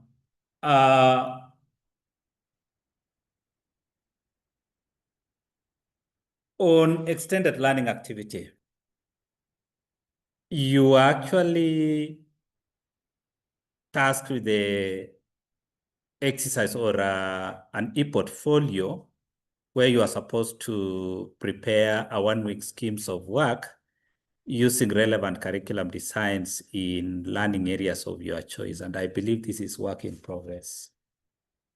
And you are also further required to prepare one lesson plan for your scheme of work. Then what you are supposed to do was actually to save, publish, copy the link, and upload it to the Kemi app in e-portfolio submission text, as we did even in the other activity. But we also need you to relook at your e-portfolio. And I know that we may have actually faced some challenges in identification of artifacts, issues to do with uploading of artifacts, or maybe reflection on the artifacts, just like we had in the first session. Nicole, do we have any e-portfolio that we can showcase to our participants just in 2 minutes so that we can, just one, I want us to give only one because of time. Nicole, and I believe if we have the mid one, not the higher or just one e-portfolio. Okay, fine.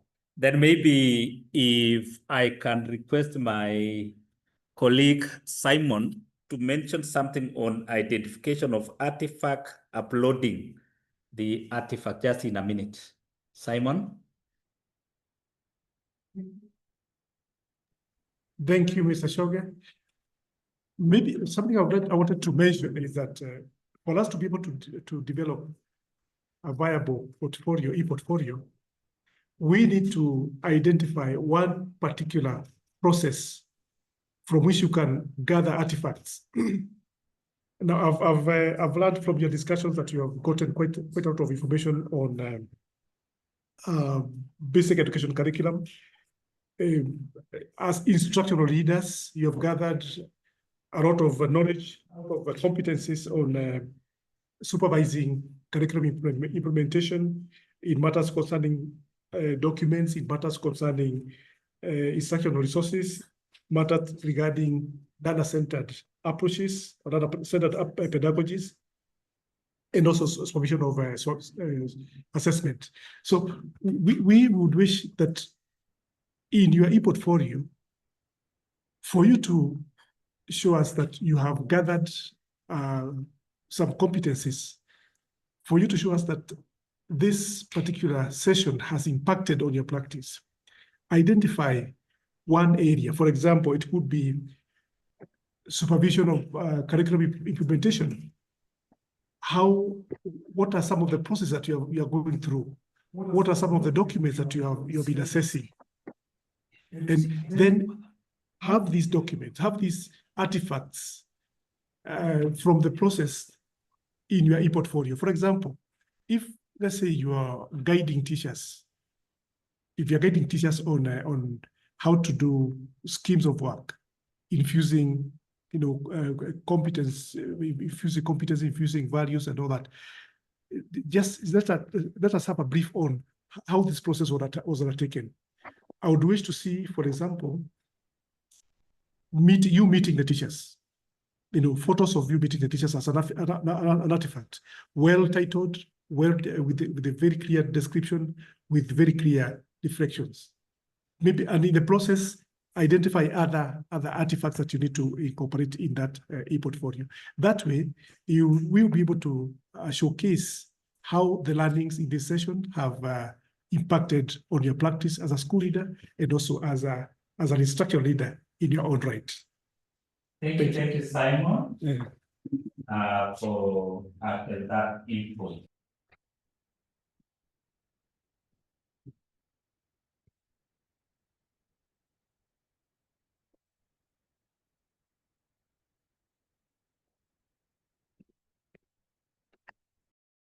Yeah, thank you, Simon, for that input on e-portfolio.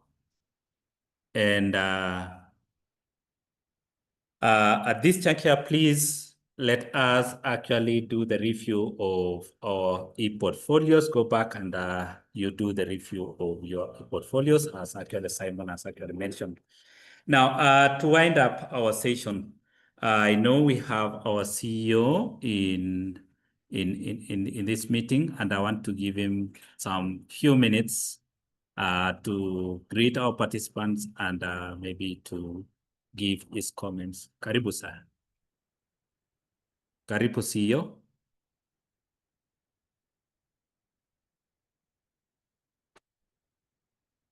Daktari, if you are in. Daktari, if you are in.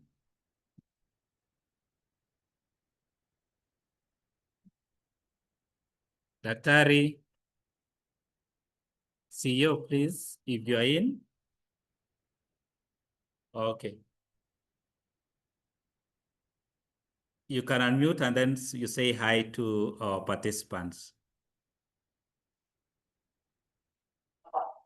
So, okay. What am I saying? When you look at the workload you have been given, you are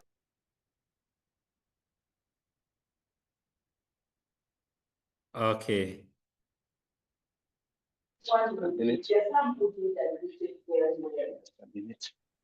Okay, okay, Dr.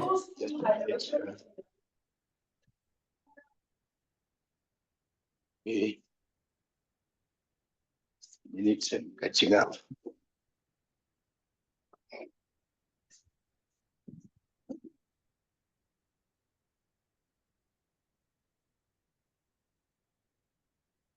Okay, thank you. Thank you, our dear participants. Personally,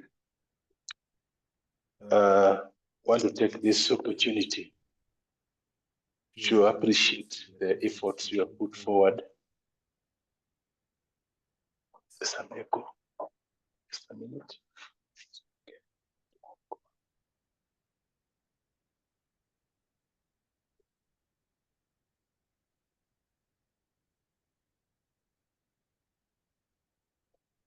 Thank you, participants, once again. I want to recognize your presence and appreciate the effort you have put forward, and most importantly, to gather over the weekends for the good of our children. We are glad for the steps that we have put forward this morning in carrying out our review of the training that we carried out in the last 1 or 2 months ago.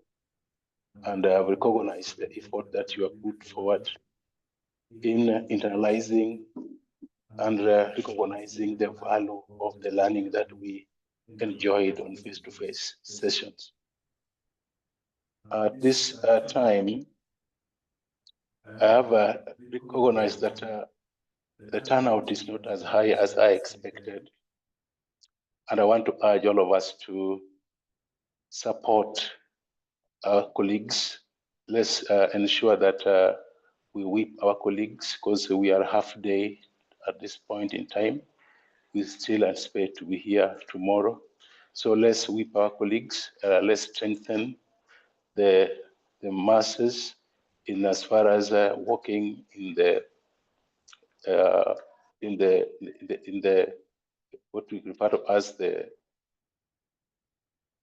groups already established in engaging, working together with ourselves, ensuring that no one is left behind, because I know you are being put forward into a social group.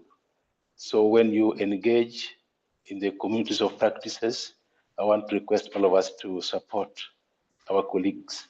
Let's not leave them behind, because today I've noticed the number is not as we anticipated. Secondly, this is a very important initiative by government, and the Ministry of Education is highly concerned in as far as the implementation of this project is concerned. So I want to urge all of us to take it up seriously, because the development partner is putting a lot of resources in this, a lot of energy, a lot of time to have our learners get the best that we expect for them in the country. As the heads of institutions, I do appreciate what I witnessed in the sessions. It is an indication that learning has taken place, and you are people who have got immense skills, immense experiences, immense knowledge, an indication that our institutional resources are in safe hands, an indication that we are in the right path towards strengthening learning outcomes for our children. So I want to urge all of us, once again, that let's strengthen our groups, communities of practices. Let's strengthen them. Let's invite all our colleagues who did not attend, so that we are able to pull together. Secondly, our agenda in this very project is to have 100% transition.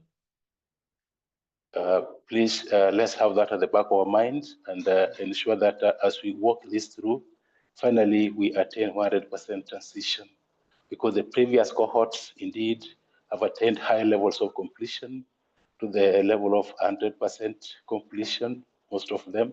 So we anticipate to experience the same in this very cohort.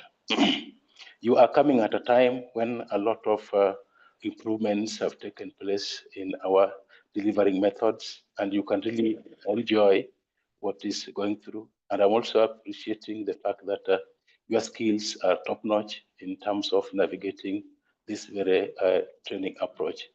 We purpose to build this further for all our educational leaders. So let us lead purposefully, let us lead by example, but most importantly, the practices that we have acquired in this engagement, let's be able to cascade it in our schools, and let's be able to support our teachers to help us collectively improve the learning outcomes in our schools, because we are a team and you are the leader. And leadership is both and everything else is defect. Thank you very much. I wish you all the very best as we walk this through towards the completion of this very important program. Thank you, Kemi team. Thank you, VVOB team. We are all together in this, and we have a purpose to proudly accomplish it as determined by the leadership. Asante sana. Thank you so much, CEO, for actually finding time to be with us, to greet our participants, and we are so grateful that you have been with us throughout this session. Karibu sana na karibu tena. Let me take over the session to Mr. Ngatia. Over to you, Bwana Ngatia. Thank you, Banashoke. Thank you for guiding us in that session. We are very grateful. You have guided us very well. In the interest of time, as you can see from the program, we are supposed to have embarked on the third review for unit number 3. That is review for unit number 3, which was ought to have started by at around 12 noon. So we would want to embark on that review immediately. We just have a break of about 2 minutes. Then we embark as they set up the system. Then we embark on the review of unit number 3 so that we don't eat into our lunch break. At this juncture, then, I would wish to invite Madam Rebecca to read us in review of unit number 3. That is the unit on learner support programs. Madam Rebecca, you're most welcome. Thank you, Mr. Simon, for that. And thank you, CEO, for the remarks that you have just given us. I will be taking you through the review of Unit 3, that is on learner support programs. And I'm glad that you have joined. I can see some of you. I took you through this unit, the Nairobi people. But now for the Muranga, we are meeting for the first time. And I wish to welcome you all to this unit on the review of Unit 3, that is on learner support program. And as you can remember, in April, we went through this. And learner support programs, we said that it refers to a range of services, the strategies, and even activities that are designed in schools by the school leaders to support the teaching and learning. We find that as learners go through learning, we find that there are some issues that face them, emotional, social, psychological issues. And therefore, we realize that these learners need to be supported. And therefore, school leaders ensure that they set up these programs, learner support programs, so that learners are supported. And in this unit, during the self-paced learning, I know you have gone through these areas, parental empowerment and engagement. So this is one of the programs that we are supposed to ensure that we put in place in our schools, so that we ensure that the parents are engaged, they are empowered, and they are involved in the learning of their children. And also, we have guidance and counseling. We find that guidance and counseling is another program that comes in handy in support of the learners. As we have said that when the learners are in school, they go through issues, they go through emotional, social, and psychological issues. And from time to time, they require to be guided and counseled so that they are able to overcome those issues. So all those barriers that hinder them from learning, Through guidance and counseling, they are assisted and they are able to overcome them. And then running takes place smoothly. Then we also have value-based education. I know you have gone through that also. And value-based education is a program that we need to ensure that we have it in our schools so that our learners are able to develop values as they continue with their learning, because it is also important, apart from acquiring the academics, they also get values. Also, there is this other program, community service learning, whereby the learners are also supposed to be engaged in the community service. And as they carry out community service, also they learn. We also realize that in our institutions, some school leaders have developed mentorship and coaching programs. And these also are programs that help our learners when the learners are mentored, when they are coached. We realize that they are able to go through learning. Then also we have citizenship, which is a program that school leaders can establish in their schools to ensure that learners develop in terms of citizenship. The issue of environmental education and non-formal programs, these are also other programs that we have in our institutions. And we find that they are very helpful to our learners, because our learners will learn how to take care of the environment so that we ensure that we are having education for sustainable development, so that we live, so that they develop the skills to care for the environment. Then the non-formal programs will also help them, even in releasing stress as they run. Non-formal programs are several in most of the schools. And then the issue of chaplaincy also, I know it is a program that is also in our schools. And this one helps our learners in spiritual matters, not forgetting about career guidance. Apart from guidance and counseling, we also have career guidance, whereby the learners are usually specifically guided on their careers. And therefore, we come to this case study whereby I want us to be involved also in discussing it.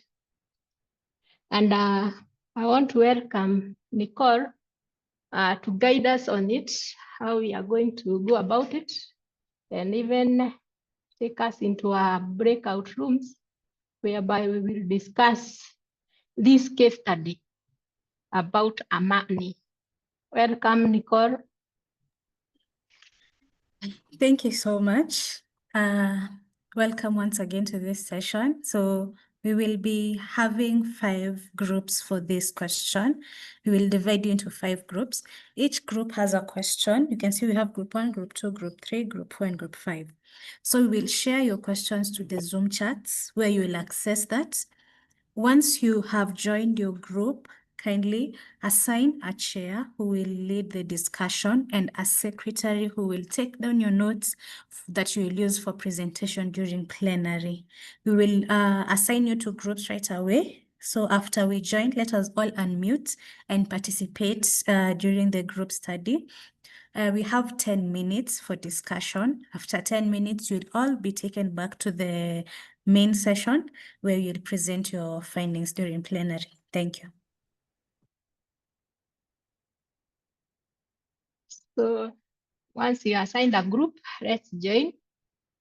And you will find a facilitator in each of the group who will also be assisting you as you discuss.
Paul, Docas, John Warui, can you kindly go to your respective breakout room?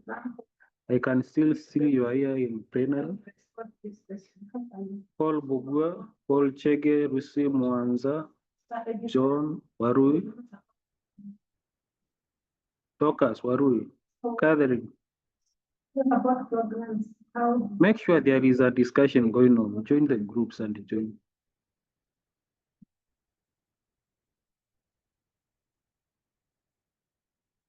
And career guidance, how can mentorship, how can remedial classes, all those programs that we have now, so can they, what can they contribute to? Catherine, Gidag.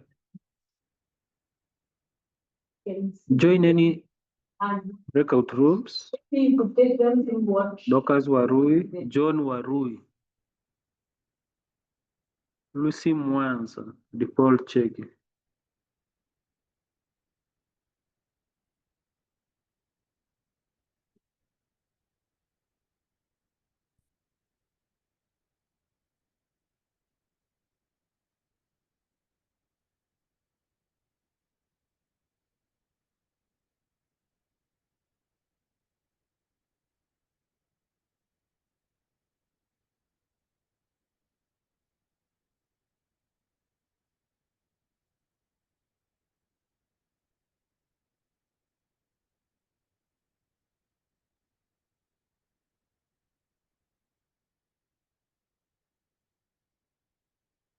Just a point of correction.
Sam.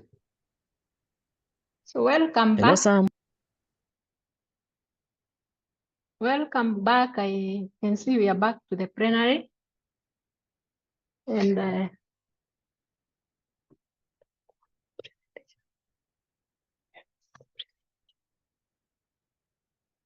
I want us to start.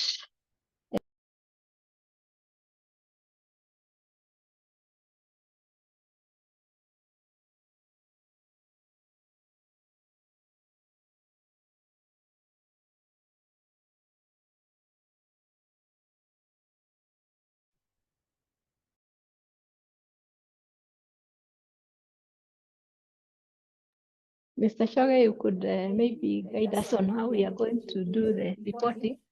Thank you, Madam Rebecca. I think we will have the groups presenting to the plenary in this order from group number 1. That is those who are in breakout room number 1, then like that up to group number 5. So let me welcome group number 1. What to you, Rebecca? Group number 1? Yes, thank you, Mr. Choge. So group number 1. They were tackling the question on how can the integration of multiple learner support strategies contribute to Amani's academic and personal development. The secretary in that group, Grace.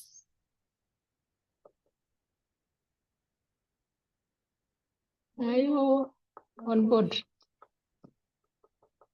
Unmute yourself and report on what you came up with. Okay, thank you, Madam Rebecca.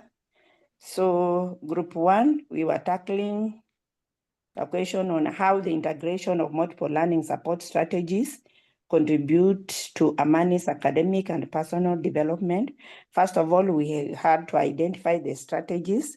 Strategy number 1 is that Amani has to undergo guidance and counseling, given that she has gone through a lot because of losing the dad who was the sole provider, and now remaining with a mom who was struggling to support her. So she had to be guided on what is needed, and she has to be told that losing a parent does not mean that is the end of everything. So she has to be told that she has to continue with her education and continue being a high achiever. So the guidance and counseling session can be in school through the class teacher, through the guidance and counseling teacher. And if she does not improve, she can be taken to a professional guidance and counseling person so that she can be talked to and Amani can regain back her academic achievement as she used to. Then also having a mentorship program for her. No, we have mentors in schools, and we also have mentors among the learners themselves. We can assign a mentor learner who is doing so well, and maybe one who has also gone through the same scenario as Amani. And with that, Amani will gain the confidence and come back and continue performing in school. We can also assign her a mentor teacher, and this mentor teacher can take Amani through all the mentorship programs and also reassure her that she can still do well in her academic studies. Then we can also have remedial classes for Amani now that she's an absentee. So as a school leader, you can assign a class teacher who is understanding so that the times Amani has lost can be recovered through the remedial classes.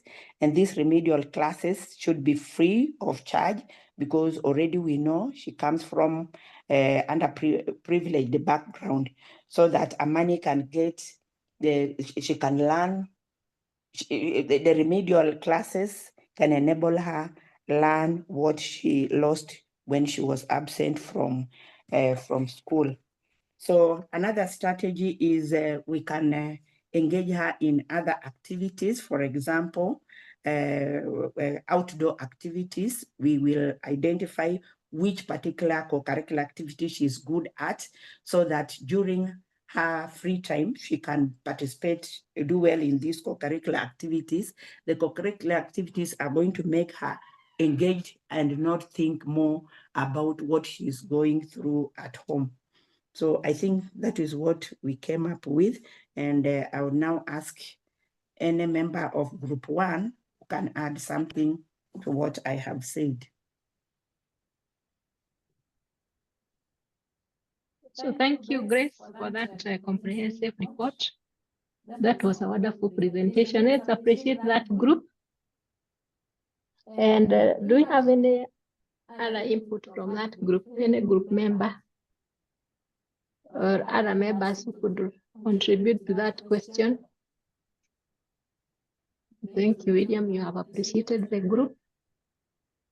Maybe you could also have mentioned about chaplaincy, whereby this learner could be given spiritual guidance on how to overcome maybe what has happened, to be able to overcome, for example, to go through the grief William Rusibo, you want to contribute?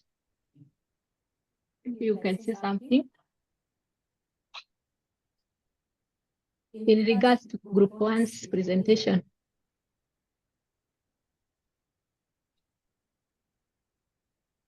And then Group 2 secretary be preparing.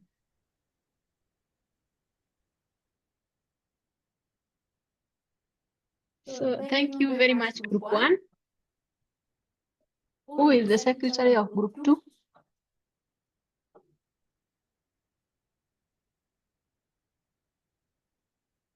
Group 2 members.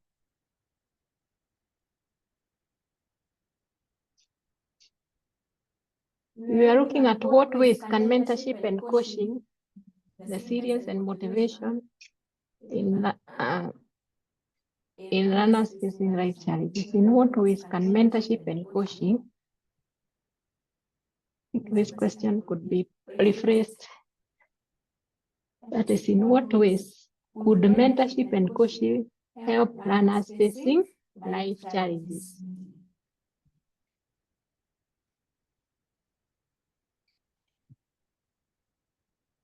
Who are the members in this Group 2? Hello. Hello, Jane. Yes, I wasn't the secretary. Yes, but you can go ahead. Raise my contribution. For me, I would say that through mentorship and coaching, the child will be taken through whatever he or she is going through. Like in the case of Amani is grieving.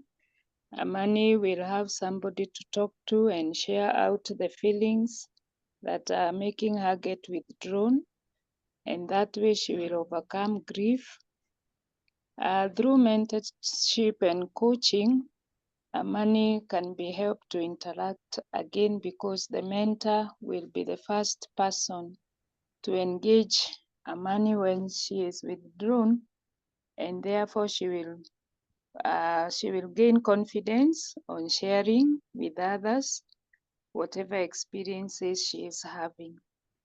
So I would say that mentorship and coaching can really help learners who are facing difficulties because they'll have a chance to speak out whatever difficulties and challenges they have. Thank you. So thank you, Jane, for that report, comprehensive report. Let's appreciate them in the reaction section. I can see, Patrick, your hand is up. You want to add to what Jane has said? You can unmute yourself and speak. Thank you, Madam Rebecca. It is true. Whatever this learner is going through is immense, and she really needs someone to hold her hand and move together with her in whatever has not.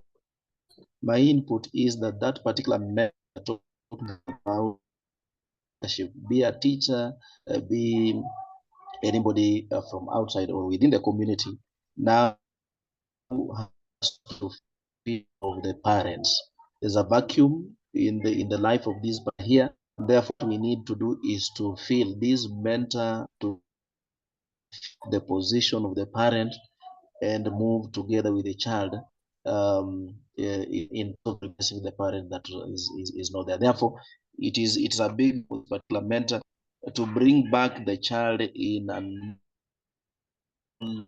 as if the parent is still there, continue with life as a pupil and in having. Thank you, Patrick, for that input. Hello. And again, yes. Can I add something? Yes, you can, Patrick. Yes, so I also say that mentoring and coaching can significantly boost the resilience and motivation in learners facing challenges by one. As this point has been mentioned, but I can just maybe repeat on it, but I'll say something. By providing guidance, support, and safe space for emotional processing, and also they can help Learners identify strengths, explore emotions. They learn, or they also learn from feedback, and also expand their network for a sense of competence and release the system. Yes, that's. Thank you. Thank you, Otieno, for that contribution. So again, in addition, we can add that mentorship will equip Amani and others who are going through such issues with coping mechanism and critical thinking skills that will help them to cope with the loss of the parent and be able to continue with their learning. So we realize that mentorship and coaching is very important. This coach or mentor, who will in this case be a teacher, will be able to work with this learner, Amani, and will enable this learner to be able to continue learning as usual. So thank you for that, team. Group 3, who is your secretary? We welcome Group 3 to report.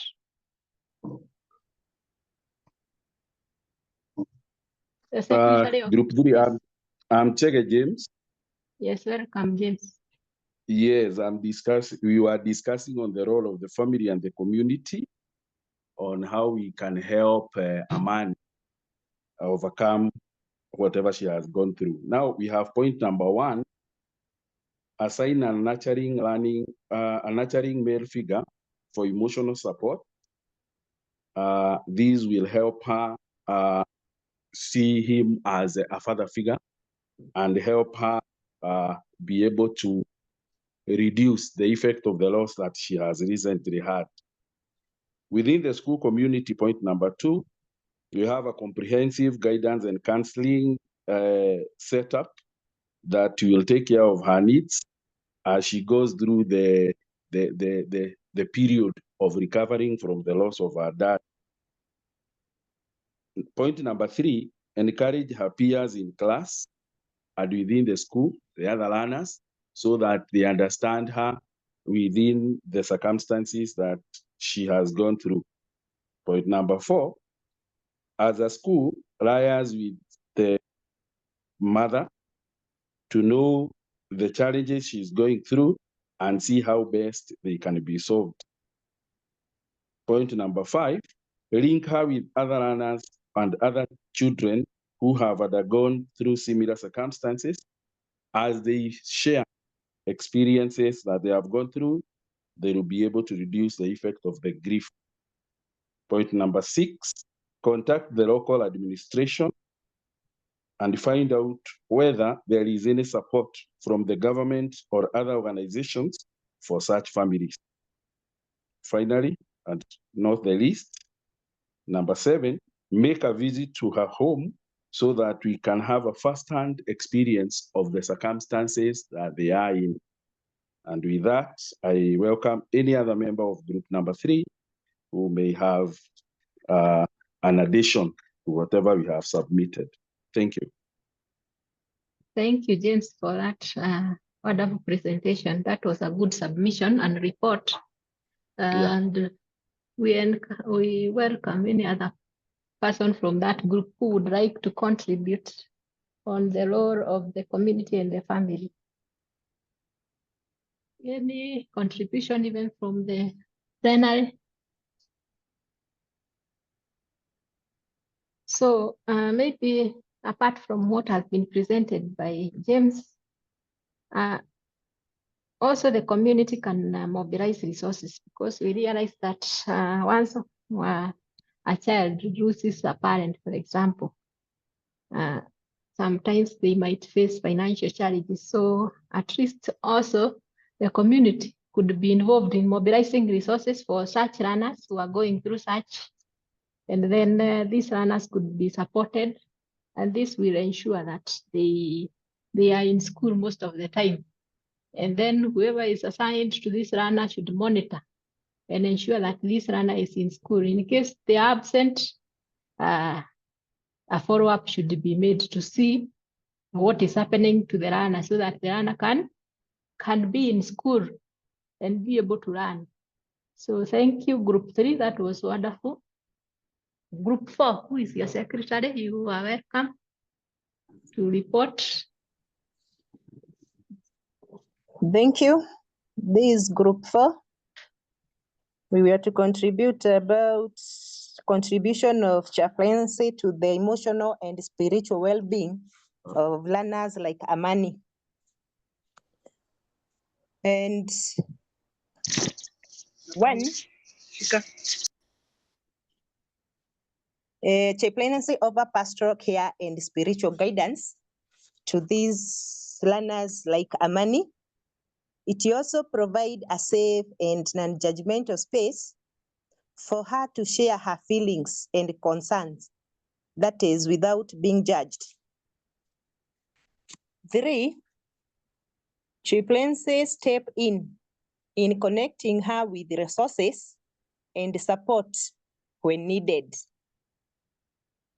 4, it will help Amani in exploring her values and find meaning in her life.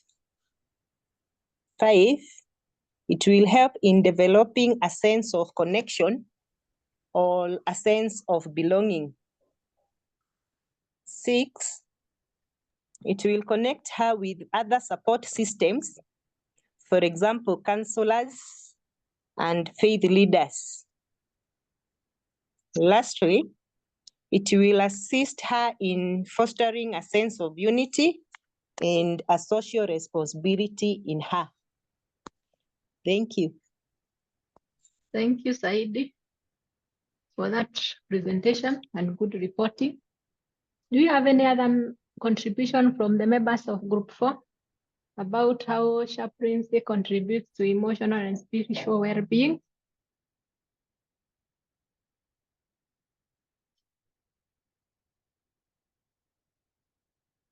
Any contribution?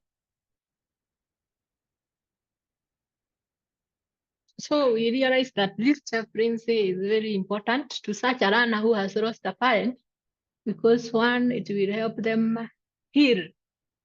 It will help them go through the healing process so that they are able again to get back to their normal learning.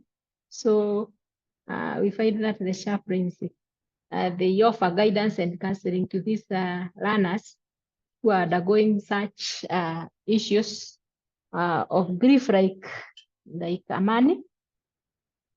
And therefore, we find that it is important to have them in our schools. I don't know whether we have crossed any one of that group. And I want us to go to the last group, Group 5, who will tell us what ways career guidance influences a learner's motivation and future aspirations. Group 5 Secretary, you are welcome. Thank you so much, Madam Secretary. I am Nereus Njoroge, representing Group 5. Now, in what ways the career guidance influence a learner motivation and future aspiration? 1, the self-awareness help the underlying triggers. So for the learners, will be in a position to know what the outcome that can happen at a later time, and it also enlighten the learner. Also, integrating back into the mainstream learning issues. Any outcoming issue that arise, it will give the learner the exposure to come up to what exactly is happening, particularly in the environment or rather in the society. Secondly, the guidance and counseling. We know that our learners of late need a lot of guidance and counseling. So through the career guidance, they will be guided extremely to stick to their career pathways, and at the same time, they'll be in a position to choose their career pathways right due to the areas of their interest, ability, and the capability of the learner. Also, it will give the global awareness, the worldwide, what is happening to other countries that is not in our country. The learner will be in a position to give the connection. They can be able to interact with one another. They can be able to walk hand in hand with whatever is happening in the society and globally, worldwide, countrywide, everywhere. The learner will be in a position to get the exposure. Not unless my group 5 members have something to add. Thank you so much. I appreciate. So thank you so much, Nelias, for that reporting. Do you have any other input from that group on career guidance?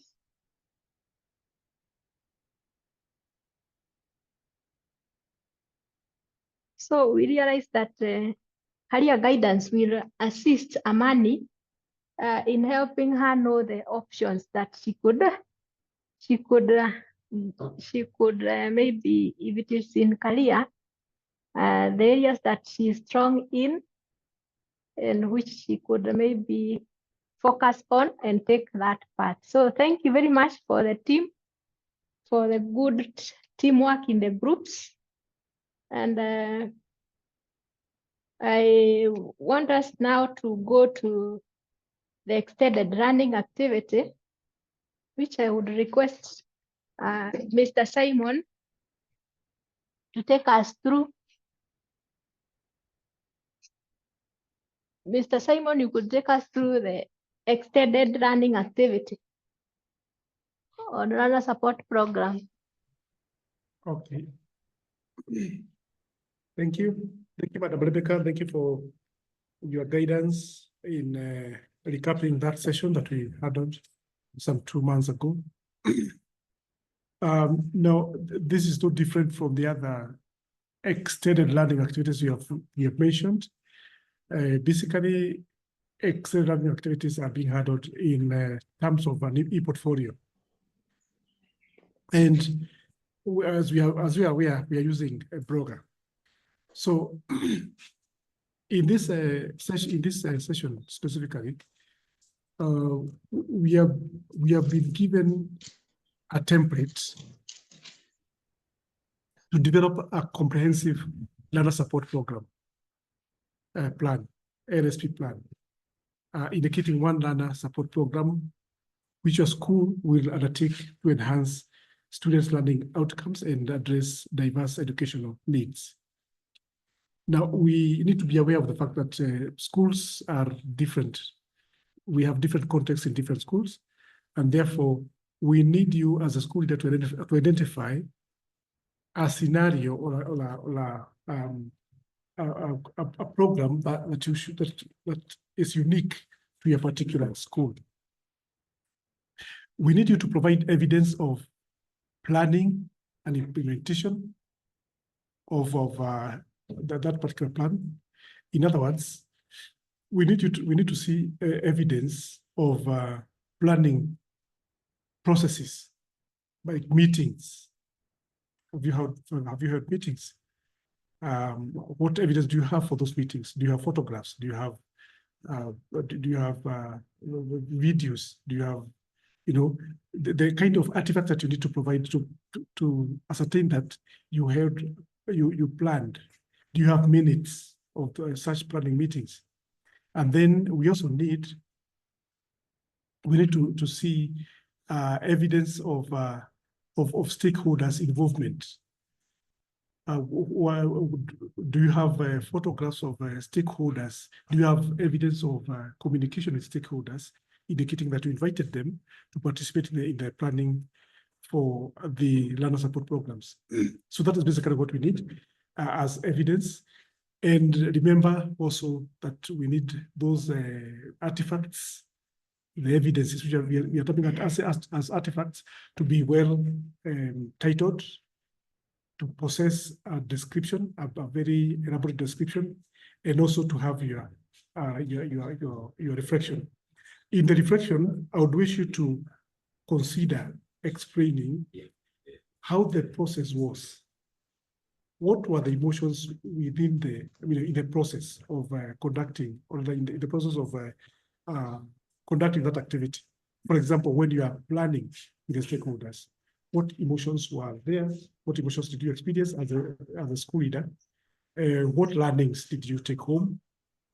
And maybe you could also mention the impact that particular activity had in as far as supporting your learners so that they can become better in the learning process. So that is basically what we need to see. And therefore, if you've not done that, or if you don't further clarification, then you can contact us. Then we can give you more personalized advice on how to develop the e-portfolio, going by the kind of process that the type of process that you have embarked on. Thank you. I hope I've been able to answer someone out there. I hope you have not been having issues working on Blogger. I hope so. Thank you. Thank you very much, Simon, for guiding them so well. I hope you are all guided about how to review the learner support program, the LSP e-portfolio that you have prepared. At least we have maybe looked at a few of the e-portfolios. Maybe, Simon, you want to have some input? Yes, just something to mention. The current slide that you can see on the screen shows the implementation plan template for learner support programs. Now, this is just an example of how the learner support program need to be structured.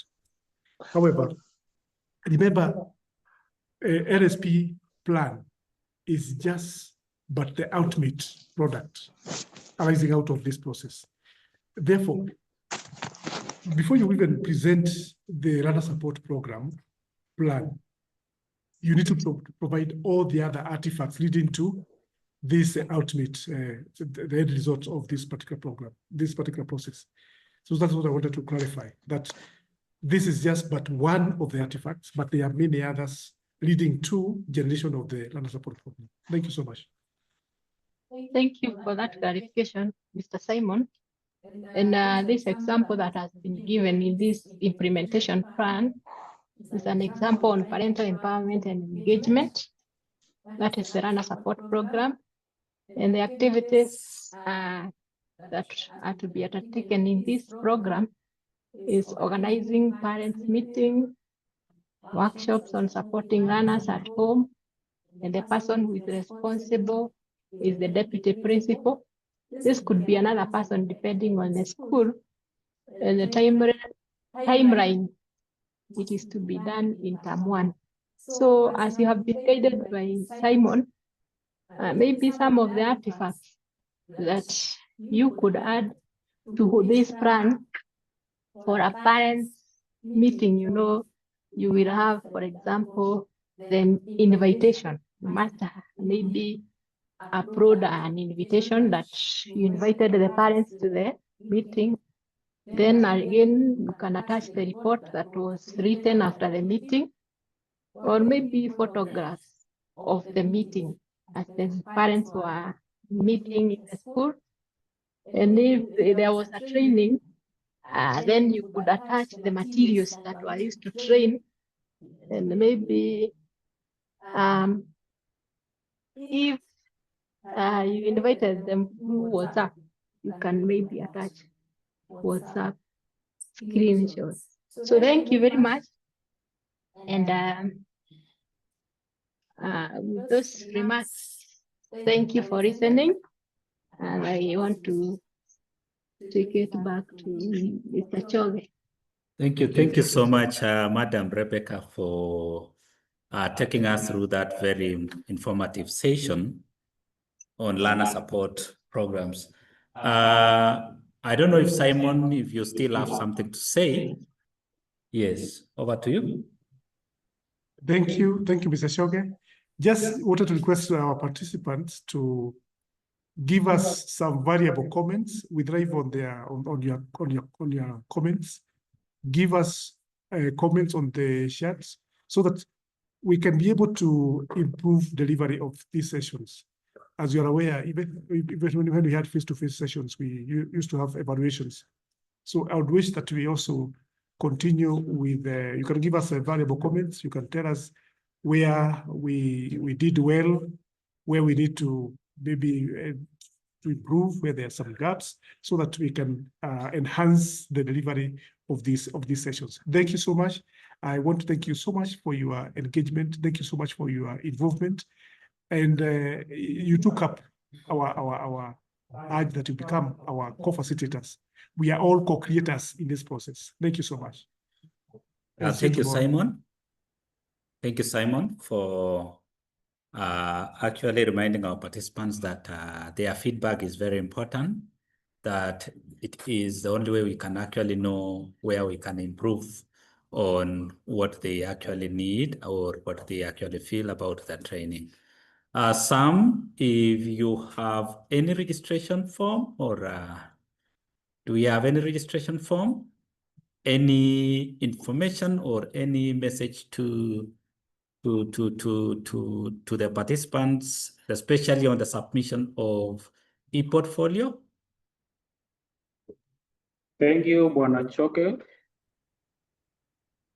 Okay, participants, as I guided you earlier, remember that once you edit your blog, then you publish, it will be published the same at our elements that is on the other side. So don't bother copying again the link. Once you publish, it's all. It will be synced on the other side that is on our Kemi learning management system.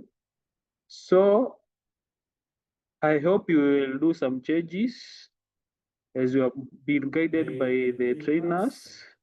So just make the necessary changes at least to remember the e-portfolio has 50% weight of the transcript.